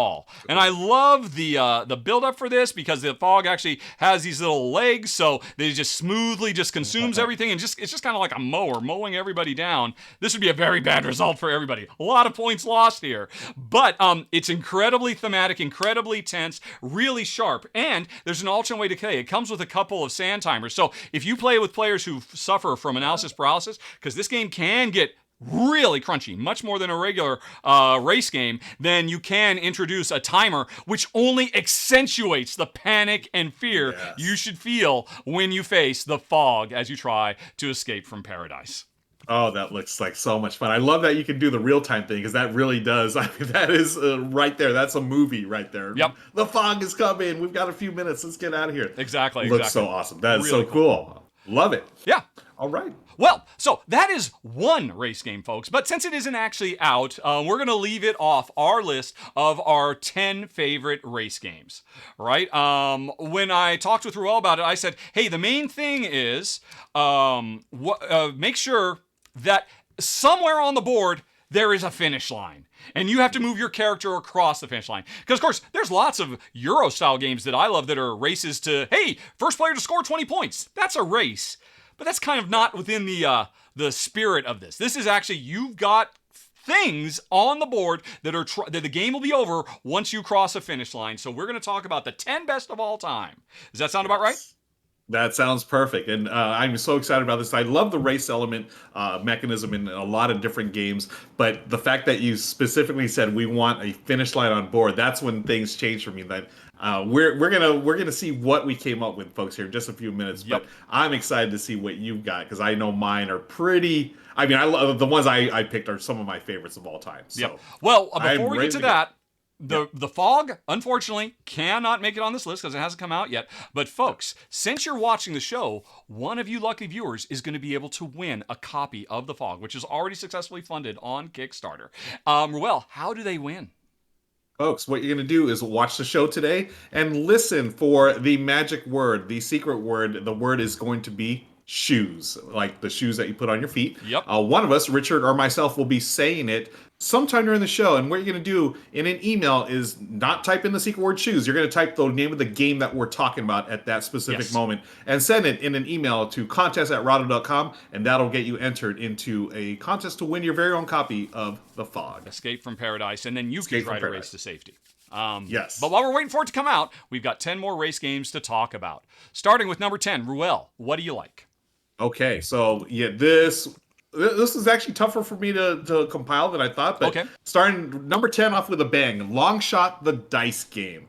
So there was a game, originally the original Long Shot was a board game, but they came out with a dice version of it last year. As you can see, Michelle and I, we did a paid preview of it on our Twitch channel. We played it live.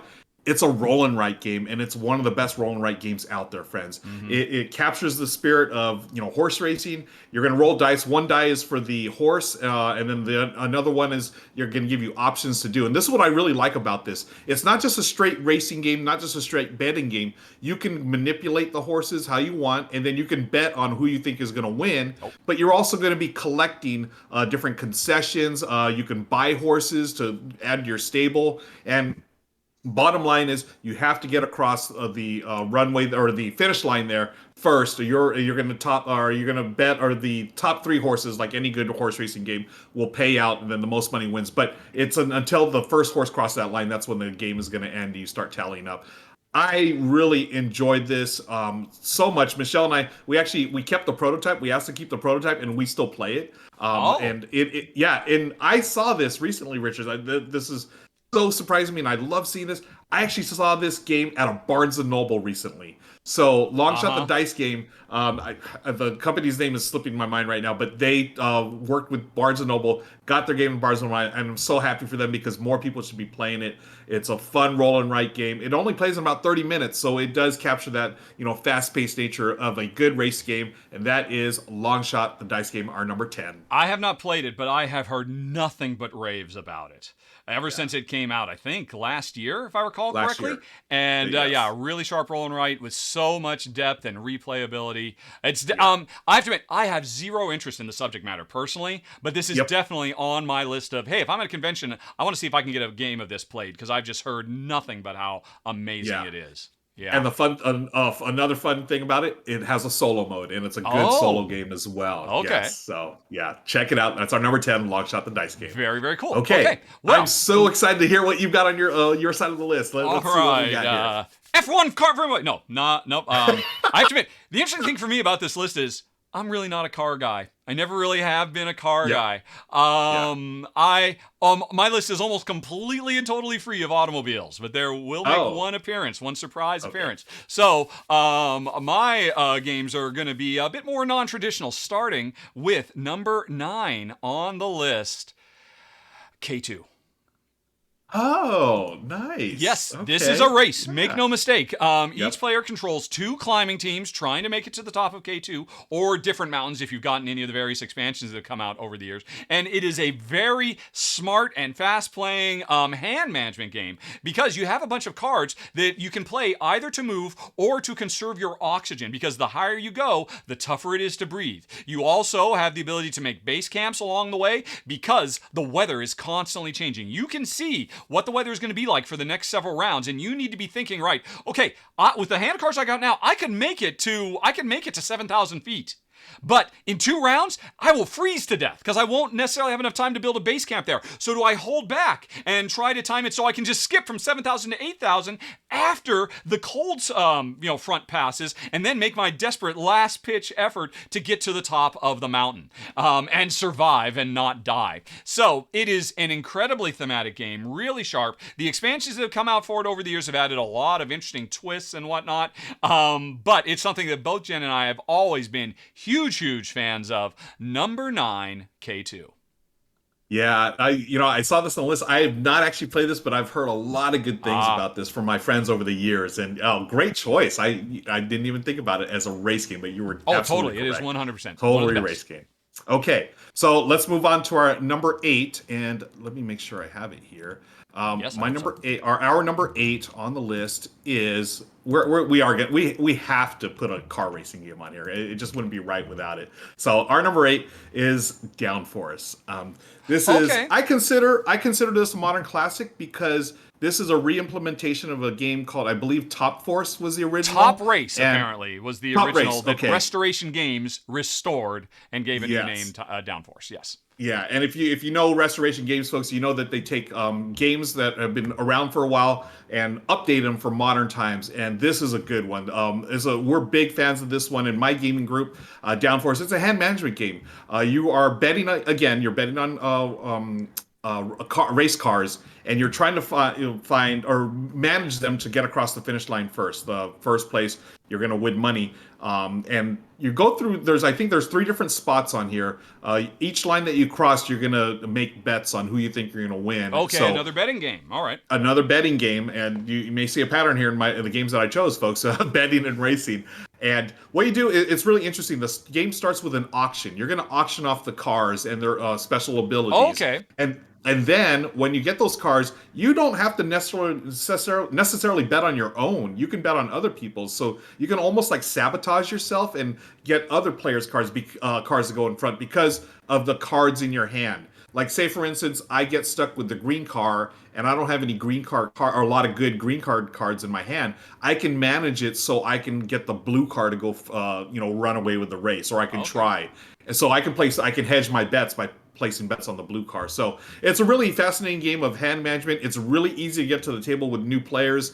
It probably plays about 30 to 45 minutes, and as you can see there, the components are really fantastic. Again, Restoration Games, they always do a great job with all of their games. Downforce, it's a classic, it's a modern classic, and that's why it's our number 8 race game.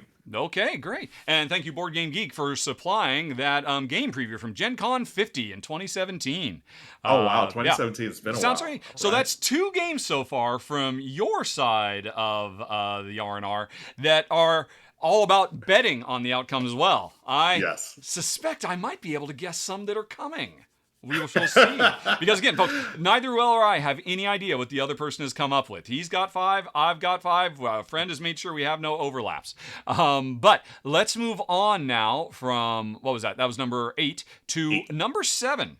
Another oddball one for me. It is Cosmic Run Rapid Fire, which is interesting. This is our second roll and write on the list today. Yeah. And actually, Cosmic Run from designer Steve Finn and co-designer Steve Finn's son. This is actually a game that his son had the idea for, and Steve said, that's really great. Hey, let's father and son make this together. That was the original Cosmic Run, and it proved to be so popular, Steve did several spin-offs. And I played all of them, and I think Rapid Fire is my favorite, in part because it's a roll and write. A roll and write race game.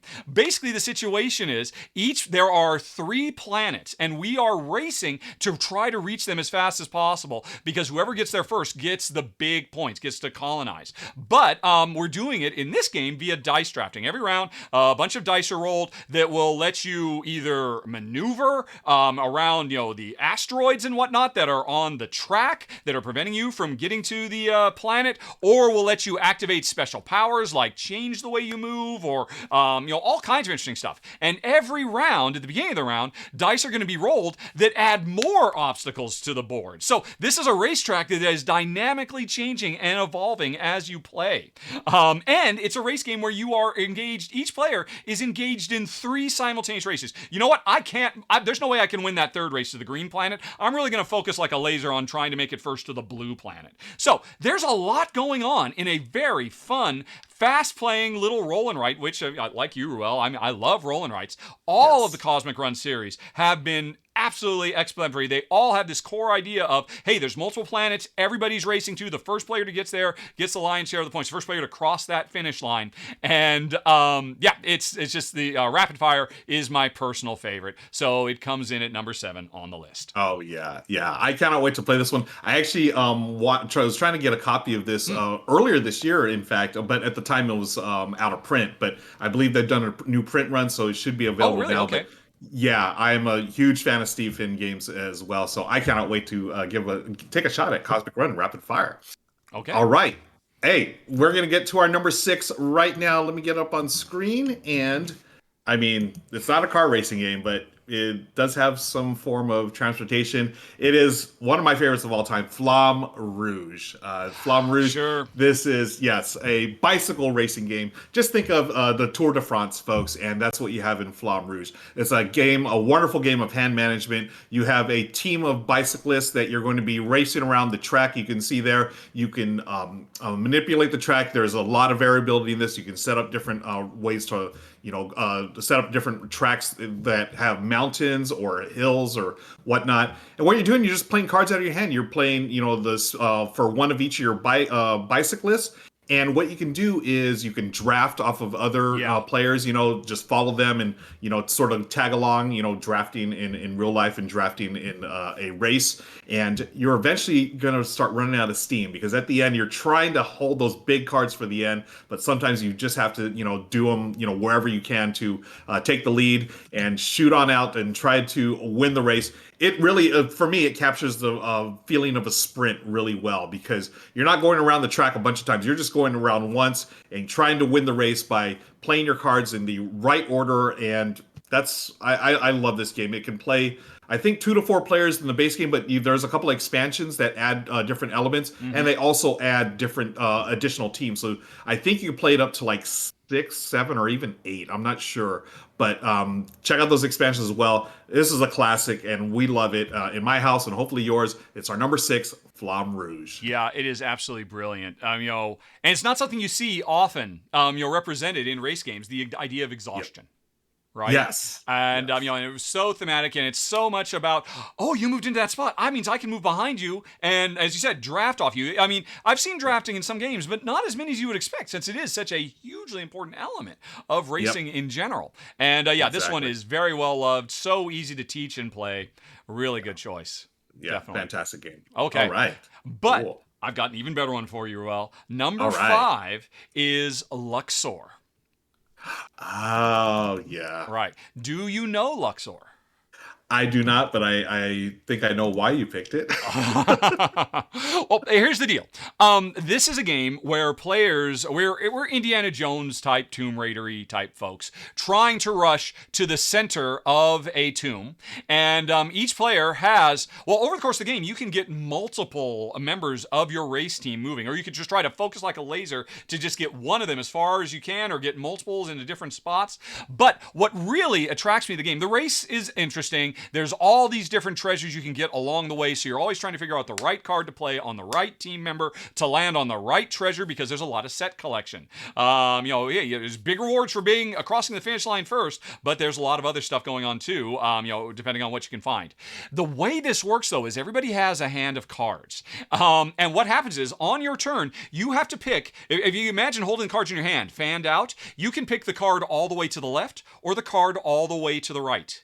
You can only pick those. And in addition, every turn you will draw a card and put it in the center of your hand. So that perfect 5, I can't wait to play that, but I have to wait until that works its way out to the outer edge of my hand, because I can only play the one that's the furthest left or furthest right. And that is such a simple and elegant and wonderful puzzle. It kind of harkens back to the Bonanza type thing. And I know this drives you nuts sometimes, Ruel, that, hey, once you got your hand of cards, you can't rearrange them. Because the order they're in, although there are even tricks to let you rearrange your cards if you need to get to a card faster. It's fun, it's fast, it's a family weight game, although the expansion did add a bunch more stuff to make it a bit more crunchy.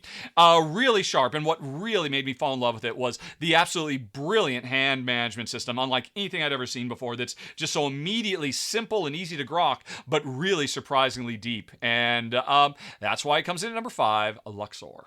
Yeah, Luxor. I have not played it yet, but again, I see the name Rudiger Dorn. I'm excited. I need to play this one. And yeah, even though that the whole hand management thing does drive me a little crazy, the Bonanza style, I like the fact that you have ways to mitigate that. And it's like, okay, you can do certain things to move them. So, and even time you have 2 cards to choose from. You've got the front one or the back one. That should be enough. That's cool. Somehow it's never quite right. You always want the one that's just one over. And and again, the planning of, okay, this person, I'll move you here because next turn when I get that you're the one I want to move over there. Just great stuff. Nice. Yeah. Great call. Okay. So from one of our favorite designers to yet another favorite designer. Actually, we've talked about this many times before on the show. One of my favorite designers of all time, if not my favorite, the good Dr. Rainer Knizia. This is our number 4. The Quest for El Dorado. Okay, yep. Yeah. I knew that was coming.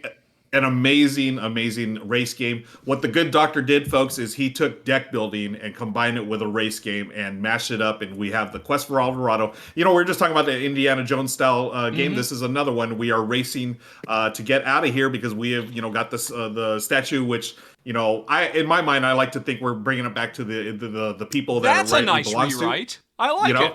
Yeah. Okay, thank you. Instead of, it does not belong in a museum. It belongs with the people that it originated with. So what you're doing is this standard deck building. You have your starting cards and you play them for movement. And what you're going to do is eventually add new cards that give you better movement and give you currency as well to get those better cards. And I think what's really neat about this game is, in Dominion or other games where you have like a big market of cards, this actually limits it. It has like a small market of cards. And then as you buy them, they unlock other markets that you can bring in. So the cards, it depends on what you play and what you take. There's going to open up what cards are available. And it's a race game. You're controlling two little adventurers, and you want to get them to the end there. There are different terrains that you'll be passing by.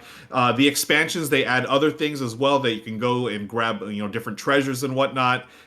We've liked them all. It's a huge favorite with my gaming group and my family as well. It's a family weight game, but it has enough that veteran gamers will enjoy it as well. I mean, everything about this game I love. It's racing, it's deck building, it's the good doctor. That's why it's our number 4, folks. The Quest for El Dorado. Cannot argue with that at all. Yeah.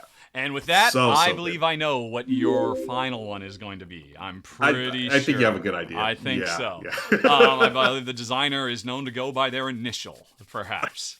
But we'll get to that in a second. That'll be number 2, because right now we have to talk about number 3 on the list. And, you know what? Maybe I shouldn't put this one up. Hold on a second. No, it's fine. It's fine. I'll show this one. Number 3 on the list, Ruel and audience, is Clank. Oh. Now let me ask you: did you consider Clank?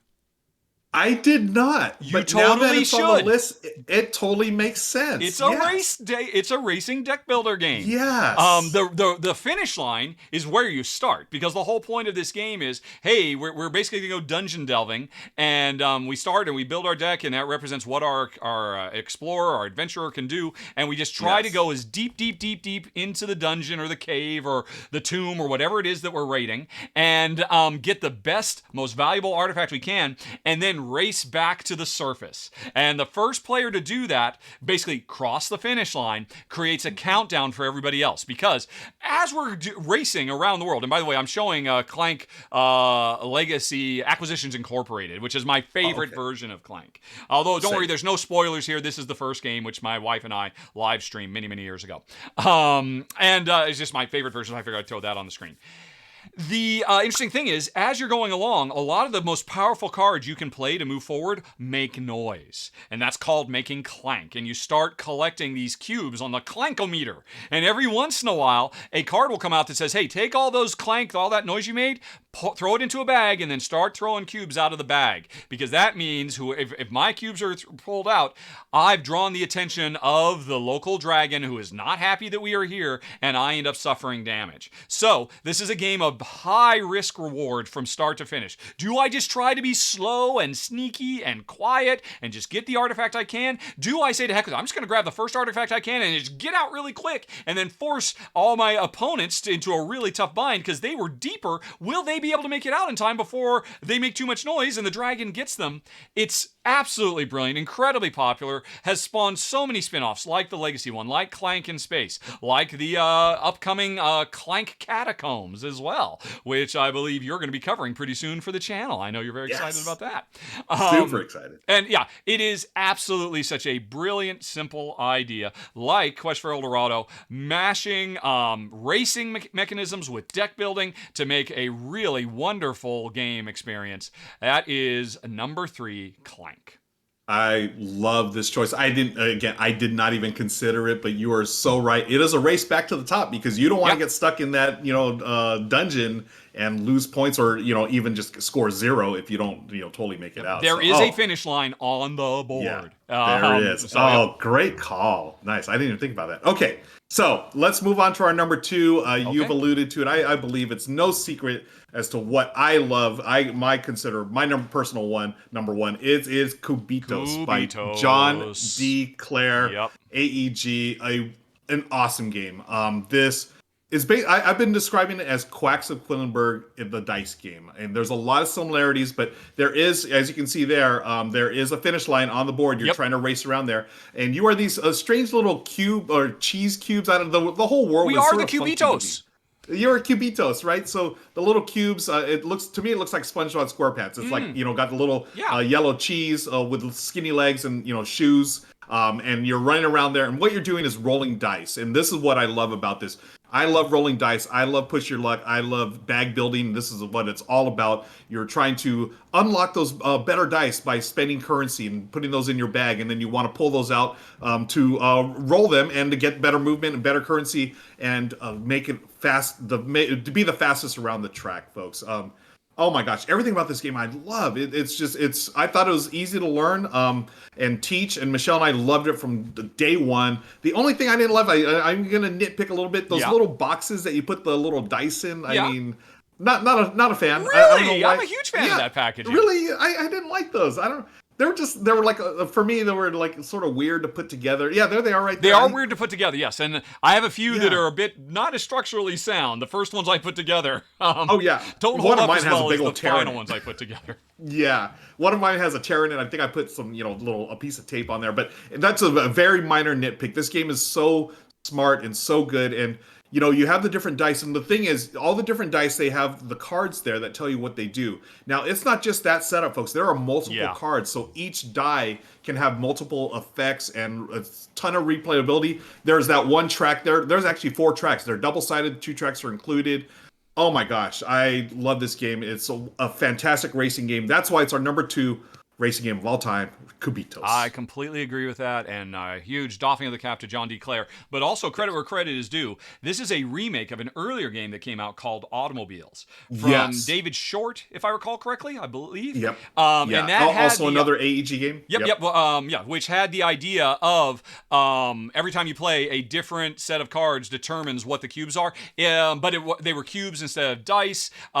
Basically everything that Automobiles was, and Automobiles was fantastic, is just taken to the next level with Cubitos. And honestly, that would have been on my list. The only reason you talked about it is because you rated it even higher than me. I think it would have been my number 2, but it was your number 1, which is why you're the one who talked about it. That's how we adjudicate stuff before we go. If we have overlaps, whoever liked it more is the one who ends up talking about it. And I suspected it was coming, and I was not disappointed with number 2. You know me so well, my friend. Yep. And now I'm going to be a total jerk and talk about number 1 on the list, which sadly is a game that only got a very, very limited release and is very hard to get right now. But I am hoping against hope, particularly because I only got to play a prototype of this, and I never got a final version of number 1 on the list, Bad Company, until the day I die. This game is freaking fantastic. It is a race game, because we control it's a heist crew, an Ocean 11 type crew. Actually, there's and I run through of it. There's the Sneaky 11 I was controlling, and the thing is, we are literally racing down a road in our getaway vehicle to try to get out of town. Past the red, that is the finish line. When somebody makes it all the way to the end, that's what triggers the end of the game. Although it's possible the game could end earlier if people can do enough heists on the way out without getting caught by the cops. This is a race game where, like the Need for Speed franchise on video games, the cops are actually chasing us too, and we're trying to beat each other, but also stay one step ahead of the cops. Because hey, you don't have to be faster than the cops; you just have to be faster than the slowest person, so somebody else gets caught by the cops. And the entire gameplay mechanism here is the what do you call it? The Catan or the Machikoro approach, where everybody has a group.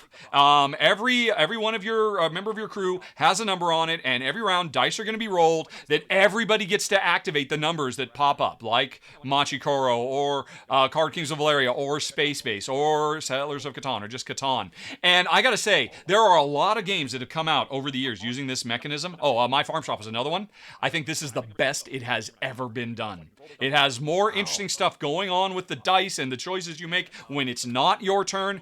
Everything about this game is fantastic, including the race elements, because that could be your main strategy. Okay, I'm not caring as much about the heist. I'm just trying to get out as fast as I can to cross that finish line and score bonus points that way, or I will go slow down, but then I run the risk of being arrested.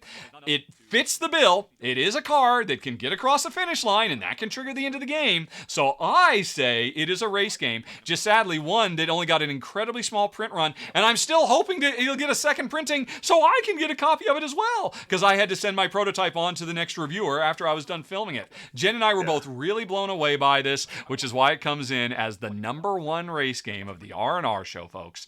Bad Company. Wow. Yeah. And again, something that wasn't on my radar, but I remember when you did the video and you were really hyped about this, and I do hope that there's another edition, because I want to check this out now too, after you're raving about stuff. All right. Cool. All right, well, cool. Folks, that is it. The top 10. And let me ask you, did you hear me or Ruel say the secret word? Did one of us mention shoes at any given time? If so, you know what to do. Send an email to contest@rahdo.com, and the subject of that email, the game that we were talking about when the word was said, make that your subject, so it'll go through my filters, and you will be entered to win a copy of this excellent race game right here, The Fog Escape from Paradise. And I think that's it, Ruel.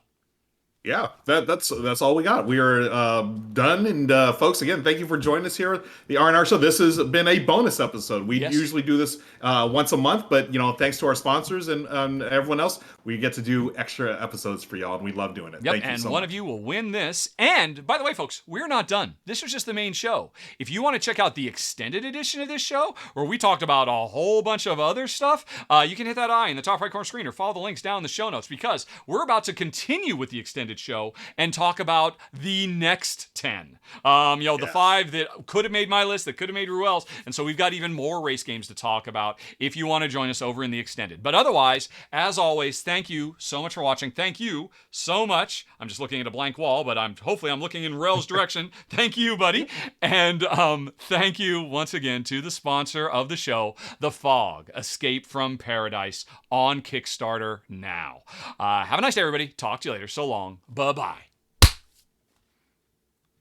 All righty.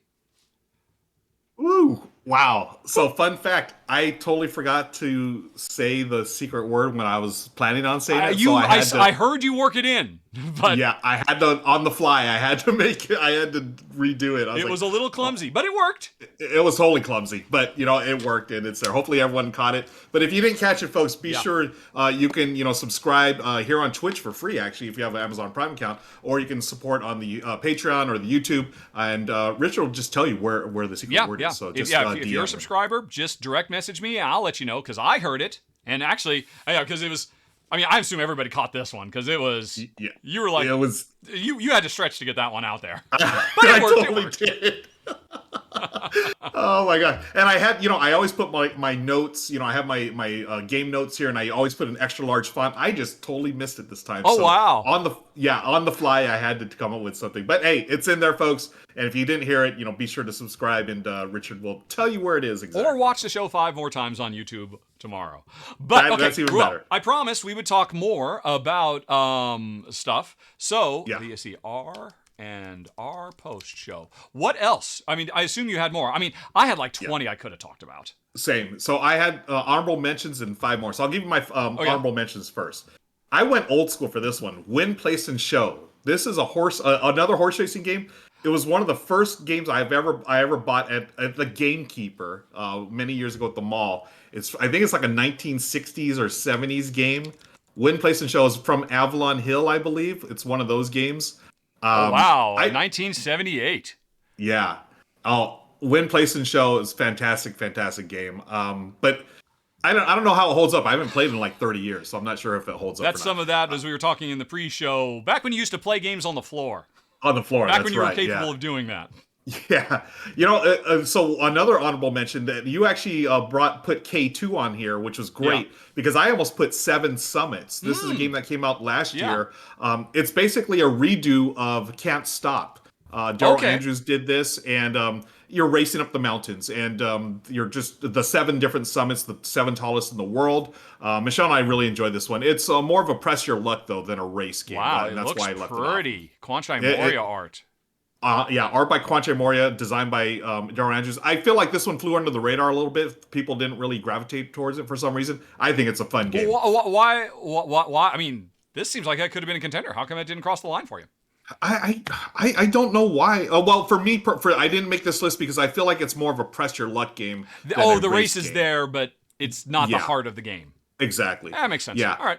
And then another honorable mention, which I've been hyped about all this year, Ready, Set, Bet, another game from John D. Clare. I thought for sure that was going to be on your list. As soon as you said... And the reason why it didn't, it is a race game, but it's more of a betting game. That game is strictly about the betting.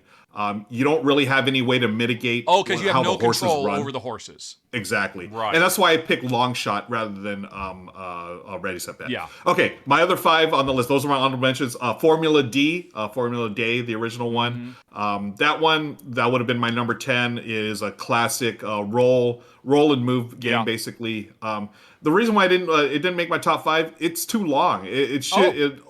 Whenever I play it, you're supposed to play like 2 or 3 laps. We just play 1 lap and we're just done with it. Fun game though. And you had the other one, Downforce. number 9. Yeah, number 9 on my list would have been Pitch Car, dexterity game. You're just flicking discs. Oh, right. Where you make the actual tracks where they do jumps and stuff like that. Yep. Yeah, I mean, so Tom Bassel loves that. He always sets up some like big super pitch car mega track at conventions and whatnot. Anytime at a Dice Tower event, you'll see a big pitch car game. It's fun, but it didn't make my top 5. It was a 10 or number 9. The other ones on my list, Camel Up. Thought as soon as that, when I said, there's more betting coming, I thought for sure Camel Up would be coming. I sort of tweaked it because I didn't want all my games to have betting on it. Come on, I don't want anyone to think that I'm a degenerate gambler, so I kept that. I have to admit, I was worried as soon as the first one was, oh my god, that's what he's gonna do. All 5 of these are gonna. Yeah. So I bumped it down, and I had 2 more on my list. Jamaica, a classic roll and move and a classic race game. You're pirates, and it's always fun to steal treasure from your opponents, race around Jamaica, and try to make first place there. Really fun game. My nephews and nieces, they loved playing this one back in the day. Really enjoy this. A beautiful game. Yeah. And finally, this one I thought might have made your list. My number 6, Steampunk Rally.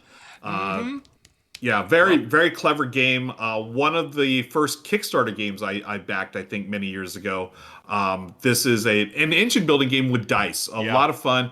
The only reason why it didn't make my top 5, it's another one I feel like it bogs down at higher player counts for whatever reason. At least maybe with the groups that I played, it felt like it bogged down a little bit as far as game time goes. I've only ever played as a 2-player game, but I guess I could see that being an issue. But it's a lot of fun. Yeah, a lot of fun literally building your car there and then seeing it blow up as you go along. It's so much fun. Yep. But those are the ones on my list. What about you? Well, I had Cubitos and I had Quest for El Dorado and Cubitos both made my short list. Nice. And I knew either I was going to talk about them or you were going to talk about them, so I know we both love them so much. Let's see, what else? Oh, Steampunk Rally. And if I had to pick one, I'd probably take the newer one, Steampunk Rally Fusion. But either one. Now, here's one. And I don't know. Tell me if I'm crazy about this. Mariposas. Oh, wow. Yeah? You're right. That does have you go up and then you go back. Oh my gosh. That's a fantastic choice. Yep, it's basically Clank in reverse. You start out south of the border, your butterflies over multiple generations race as far as they can up north, but they have to make it back south over multiple generations. And it's a really clever game. That is great. Oh, Racing butterflies. And this one, it's such an underrated game. I love this game, and because everyone didn't, it was Elizabeth Hargrave's next big one after Wingspan, and it's people might have been expecting Wingspan, but that's a fantastic game. I love that. Great call. Yeah, thank you.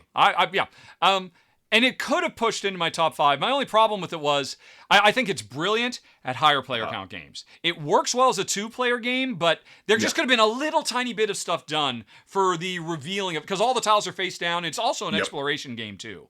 And really at a higher player count game, a lot more stuff is being revealed when it's not your turn. So you have a lot more interesting world track to race on. Whereas 2 players, if at a 2-player game, hey, here's a way to randomly reveal a third of the tiles to represent, a third player has actually gone and revealed them, then this would have easily made my top 5. Easily. Yeah. It's a wonderful, wonderful game. And a high player game, total keeper. You're so right in your assessment, because I remember the 3-player game that Michelle, Lauren, and I played was so much better than the 2-player game that Michelle and I played. Just, because you have more stuff. But, good call. Now here's another one. You tell me, I probably wouldn't have gotten away with Galaxy Trucker.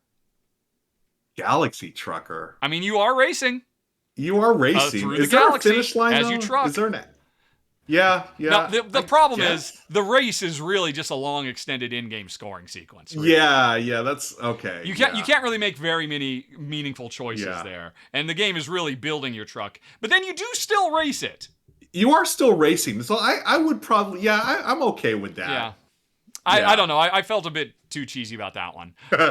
Great game, though. Yeah, fun Here's game. another one that a lot of people missed. And surprising me because it kind of came out at the height of the Wolfgang Warsch renaissance. Because he had Quacks and he had Gone Shown Clever and a third one that was also very popular, which I can't think of right now. And then he followed those up with Fuji, which you may not have played. I've never played this, no. This is a game where a volcano, Mount Fuji, has erupted, and we are racing back to the safe village. And it's interesting. I forget, is it semi-cooperative or fully cooperative? Because it's been a while since I played it. It's really interesting. We're basically racing to not get consumed by lava, because as it goes, the tiles get flipped, and we're trying to get. And you have different layouts for the track, and like side paths you can go on, or you could try to go the quick path. But you're really involved with what other players are doing on their turns as well. It's really, really clever. But ultimately, I mean, it's more you're racing against the game rather than other players. So I didn't know if that really it ticks the box of there is a finish line that you're trying to get across. But I don't know, that felt a bit cheesy, so I left that one off the list. Maybe I shouldn't have. It sounds like a cool game, though. It is a neat game. Really cool interplay between players. Right. Another one, I don't know if people would agree, Sheepy Time? Oh, yeah, well, there's a finish line, because you're trying to get your sheep around the corner, and the finish line is the fence. But it's just like, it's a game where you play multiple races, because you race over and over and over again. Because you basically, if you imagine it as a race where, we just have to do multiple laps. Yeah. That I'm okay. Yeah, at first I was thinking, no, that's just a rondelle, but no, you're right. It really is a race. There's a physical finish line on the board. Yeah. Yep. That's a good game. Wow. It's nice a great call. game. It should get a lot more attention. Oh, and then the last one I was also thinking about, and there are others, but we could do this all day. First Rat. Oh yeah, that's the newest one, or one of the latest ones from Pegasus Spiel. Yeah. Neat game where I haven't played this one yet. Another one where you've got a team, and it's all these rats racing to get up to the top, to the end of the track, where the ship is waiting to send the mice to the moon so they can get all the cheese. And it's a really, really clever game too, trying to hit the right spots to collect stuff along the way, because not only you're racing to get to the ship, but you're also competing to be the best at building the ship at the same time. This one I didn't know if it really fit, because there is a finish line, but that doesn't trigger the end of the game. It's just like, oh, hey, if I made it there, that means this particular rat can be an astronaut. So I wasn't quite sure. It feels very racy though, but maybe a bit of a stretch. And I could list some more, but I was surprised when I really started looking, because I thought this is going to be hard for me, because I've played a bunch of car racing games over the years, and I've almost cared about none of them.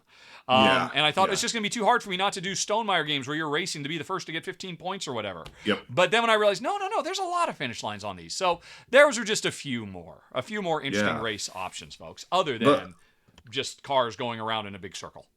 Yeah, and so that's the thing. I got trapped into that. Like I was thinking, finish line, but you're right. Like the Clank one was brilliant, and Mariposas. If we could have got that on there, I'm a big fan of that game. By the way. Yeah. Oh, thank you. Well, I'm in Southern California. I speak Spanglish. So. All right.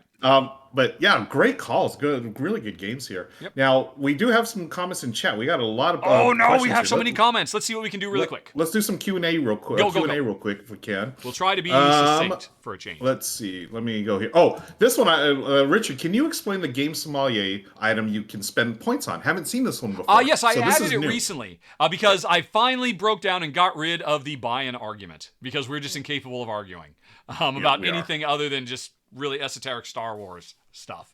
And we couldn't just keep doing that over and over again. So sommelier, as I understand it, is somebody like in a hotel that you go to that gives you advice about what to do in the neighborhood. And actually, I'm borrowing it from a great old board game podcast, which I can't think of all of a sudden. There's somebody in the chat, I'm sure, who is, it's one of the oldest board game podcasts there is. They've been going forever. Oh, that's going to drive me nuts. They do a yearly fundraising charity festival based on board games for kids. Oh, really? That's driving me nuts. I can't think of the name of it, but yeah. And I'm sorry, Forest of Glass. I'm thinking of something else in a hotel. It's a wine sommelier, gives wine advice. I was thinking of concierge. Thank you, Adam. Concierge does that in a hotel. A wine sommelier is an expert in wine. We're kind of board game experts. So Yeah. if you want to buy that, and you're thinking, oh, I can't think of the next game to buy, you buy that, you say, well, these are the kind of games I'm thinking. What could you recommend? Something like that. And you and I and the chat will come up with an answer. That's what Game Sommelier is. I like that. Yeah. Yep. Okay, folks. So you can spend those Rahdo points on that, and we will help you out. Yeah. Let's go on to Forest of Glass. Says, do either of you guys support adding a timer around the table to reduce AP-prone behavior? Seems to be a common element of some groups playing online. Understandably. Yeah. Huh. I have not had to do that in my real life gaming.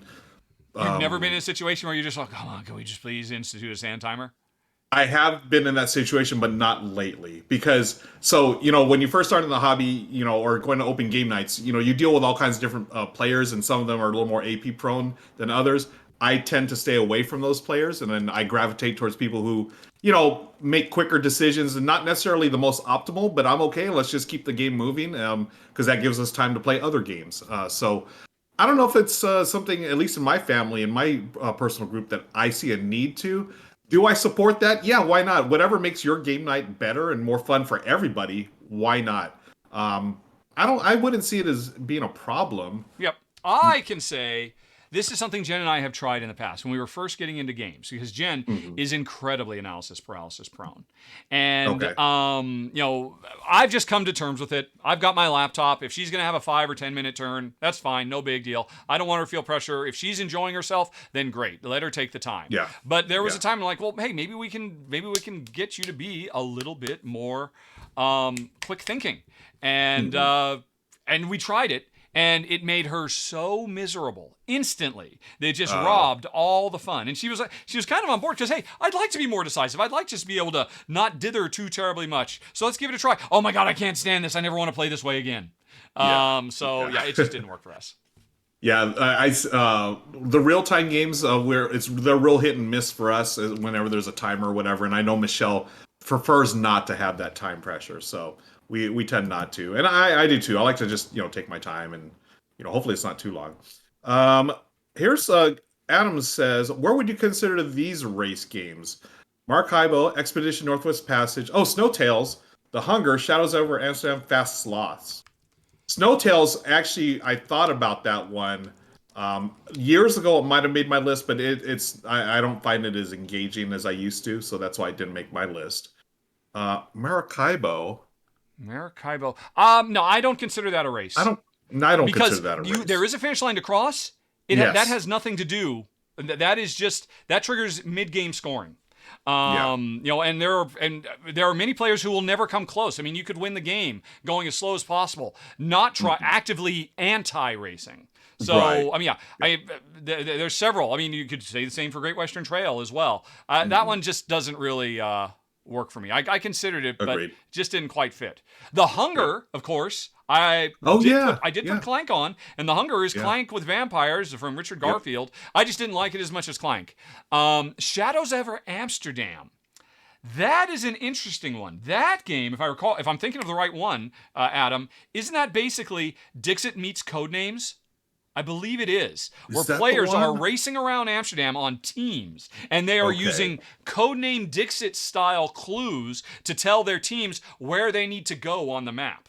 And it's like a scavenger hunt everybody's racing for. So I thought that was pretty cool, but it just didn't...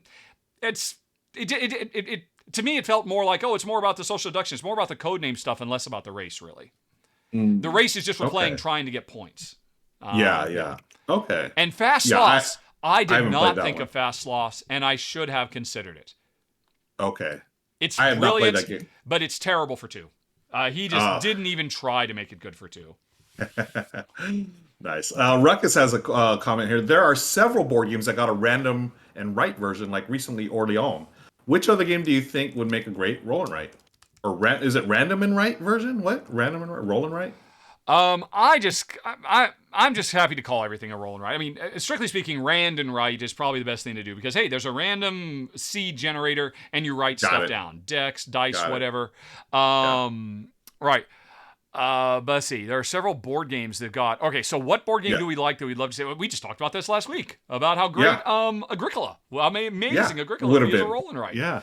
because it And- would bring the yeah. idea of permanence. The more times you plant the same thing in your field, which you can see because you had to write it down, the less yield you'll get. So you're incentivized to change stuff. That would just be, and you could do that without roll and write, but roll and write would make it so easy to implement. Yeah. Yeah. And one of our favorites, Castles of Burgundy, has a wonderful little roll and write. The Castle of Burgundy's dice game.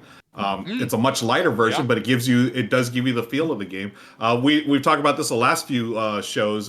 Twilight and Imperium. It has Twilight Inscription now. I can't wait to try that one out. What other heavy games? Well, honestly, I mean, just to toot. There's a roll and write in development right now called Adventure Inc. That one way you could describe it is basically Gloomhaven, the roll and write. Adventure Inc. And I'll just leave it really? at that. Okay. Wow. Got some scoops this show, folks. Got some scoops for you. Okay. Moving right along here. Oh, we're at the 2:00 hour. Well, are we? Okay. How many more? Or do we only have a few more, or what's it look like? We got a bunch more. We could save them for next time since we are going to be back next week. Yeah, we're going to be back next week, folks. So why don't we save some of these? Let me see. We'll do one more. Forest of Glass asks, top heavy games that work best at 2 players but have other player counts. Best at 2 with other player counts. So heavy games that work best at... Oh, right, because we tried to limit it, and I'm sure it was probably Force of Glass saying, hey, no, just games in general. Heavy games that play well with 2. I mean, geez, there are so many of them. My easy answer to that is I have twice, once in the last 2 years and then once 6 or 7 years ago, done my top 10 heavy games. So I've got a list of 20 games, and I wouldn't put it on my list if it didn't work great for 2. So you can check out either of those. So, Ruel, really heavy game that you think works great with 2. Obviously not Twilight Imperium. Correct. Yeah, and we talked about Star Wars Rebellion. That technically goes to 4 players, but I'm just looking at my list here real quick. What works best at 2? A heavier game. Well, I don't know if it's heavy, but I enjoyed it too. Concordia, I think that's a wonderful game. Yes. At 2, I'd say that's probably like a medium weight game. Is that correct? It's been a while since I played it. It's really light in complexity, but the gameplay itself is really deep. I would call it a heavy game. Most people, when they think heavy, they just mean, there's a lot of rules, a lot of complexity, a lot of mind clash type stuff. But no, Go is an incredibly heavy game, and it's got a list of rules that you could summarize in half a page. Mm-hmm. So I would Concordia it up, definitely. Cool, yeah. So Concordia, the other one let's go Concordia. I think I'd love, and just talking about it now, I want to play it. It's been way too long since I played it. It's a brilliant game, and I do like it at 2. I played it 2, 3, and 4. Does it play 5? It might play 5 with an expansion. I'm not sure. I think but that's Concordia, right. Yes, and it also plays solo with the excellent Solitary expansion. That's right, yeah. Oh, another one. One of my favorites at 2 is Castles of Burgundy. That game is brilliant at 2. And I think I prefer that one at 2 rather than 3 or 4. I agree. It can go a little long. It can go a little long with multiple players. So, yeah, there you go, folks. There's 2 for you, all right. Ruckus. Okay. And 20 more that I gave you. Yes. So it is time to raid somebody. And folks, we will be back next week. And on the table will be a spoiler-free version of Sagrada Artisans. Originally called Sagrada Legacy, but they renamed it to Sagrada Artisans because they're sponsoring the show next week when they launch on Kickstarter. And so we'll try and finish the rest of the questions and get to those Ruel ranks and all the rest of it. So, Ruel, do you see anybody you want to raid? Yeah, there's but people are playing Feast for Odin right now. I'd love to raid them. Yeah? They're called the Satyr of Strategy. How do you spell that? Satyr of Strategy. The Satyr of Strategy. Satyr? Is it Satyr? I don't know. Oh yes, they literally have a satyr as their logo. I've never heard of these folks. Oh cool. Yeah, me neither. This looks fun. That's cool. And they've only got 5 visitors, or 5 viewers. So folks, tell them Rahdo and Ruel sent you. By the way, I don't know if you've noticed, a few weeks ago, a very kind fan of the show did some additional what do you call them? Logos? Emojis, right? There is a Rahdo raid emoji. 2 pieces, Rahdo and then raid. So feel free to use them as you go spread some love to the Satyr of Strategy, who, it looks like, as you said, they are playing some Feast for Odin right now, which, by the way, Awesome. is another fantastic heavy game that works well with 2, as an aside. That's right. There it is, folks. Okay. I can see Dare Drinker's already got them queued up. See, it's a beagle and a chicken and me. 2 things spread across 2. It's so cool. Oh, that's so cool. So go Love Rahdo rate them. And we're going to hit the button in 5, 4, 3, 2, 1. Okay. And did it work? Nothing's happening. Yep. It went through. There it goes. Oh, Yep. phew. Okay, it's Cool. playing. Cool. All right. It's weird. Normally Awesome. I see that it happens there, but is it actually working? Because normally I end up seeing them in my whatchamacallit, the in OBS or whatever. yeah, the dashboard, but it didn't show up. Yeah. But okay, Yep, if I people are there. refresh the dashboard, yeah, okay, it did. Nope. Really? What is this? No, we're there. Okay, we are there. Okay, so it's just the dashboard isn't working for some reason. That's okay. Okay. Cool. So, hooray! Yes. And it looks Fun. like everybody's going. Oh, look, a lot of Rahdo rating has been rated. Some people went Nice. crazy with that logo. So, cool. Awesome. Thank you, Little Buster, for the logos. I didn't know if you wanted me to shout your name out, but now that nobody's here. Anyway, though, thank you, Ruel. I will see you next week. you. So, wait a minute. You don't need me to send this yet, then? Yeah, let me. You're going to go check to see if it's hidden in a box or something. Correct. Okay. Yeah, I'm going to look in the box and I'll let you know. I'll let you know later tonight, in fact. Okay, cool. And if Okay. not, I'll just put it in the mail tomorrow. Appreciate it. Thank you. All right. See you next week, Okay. buddy. See ya. Bye. Bye.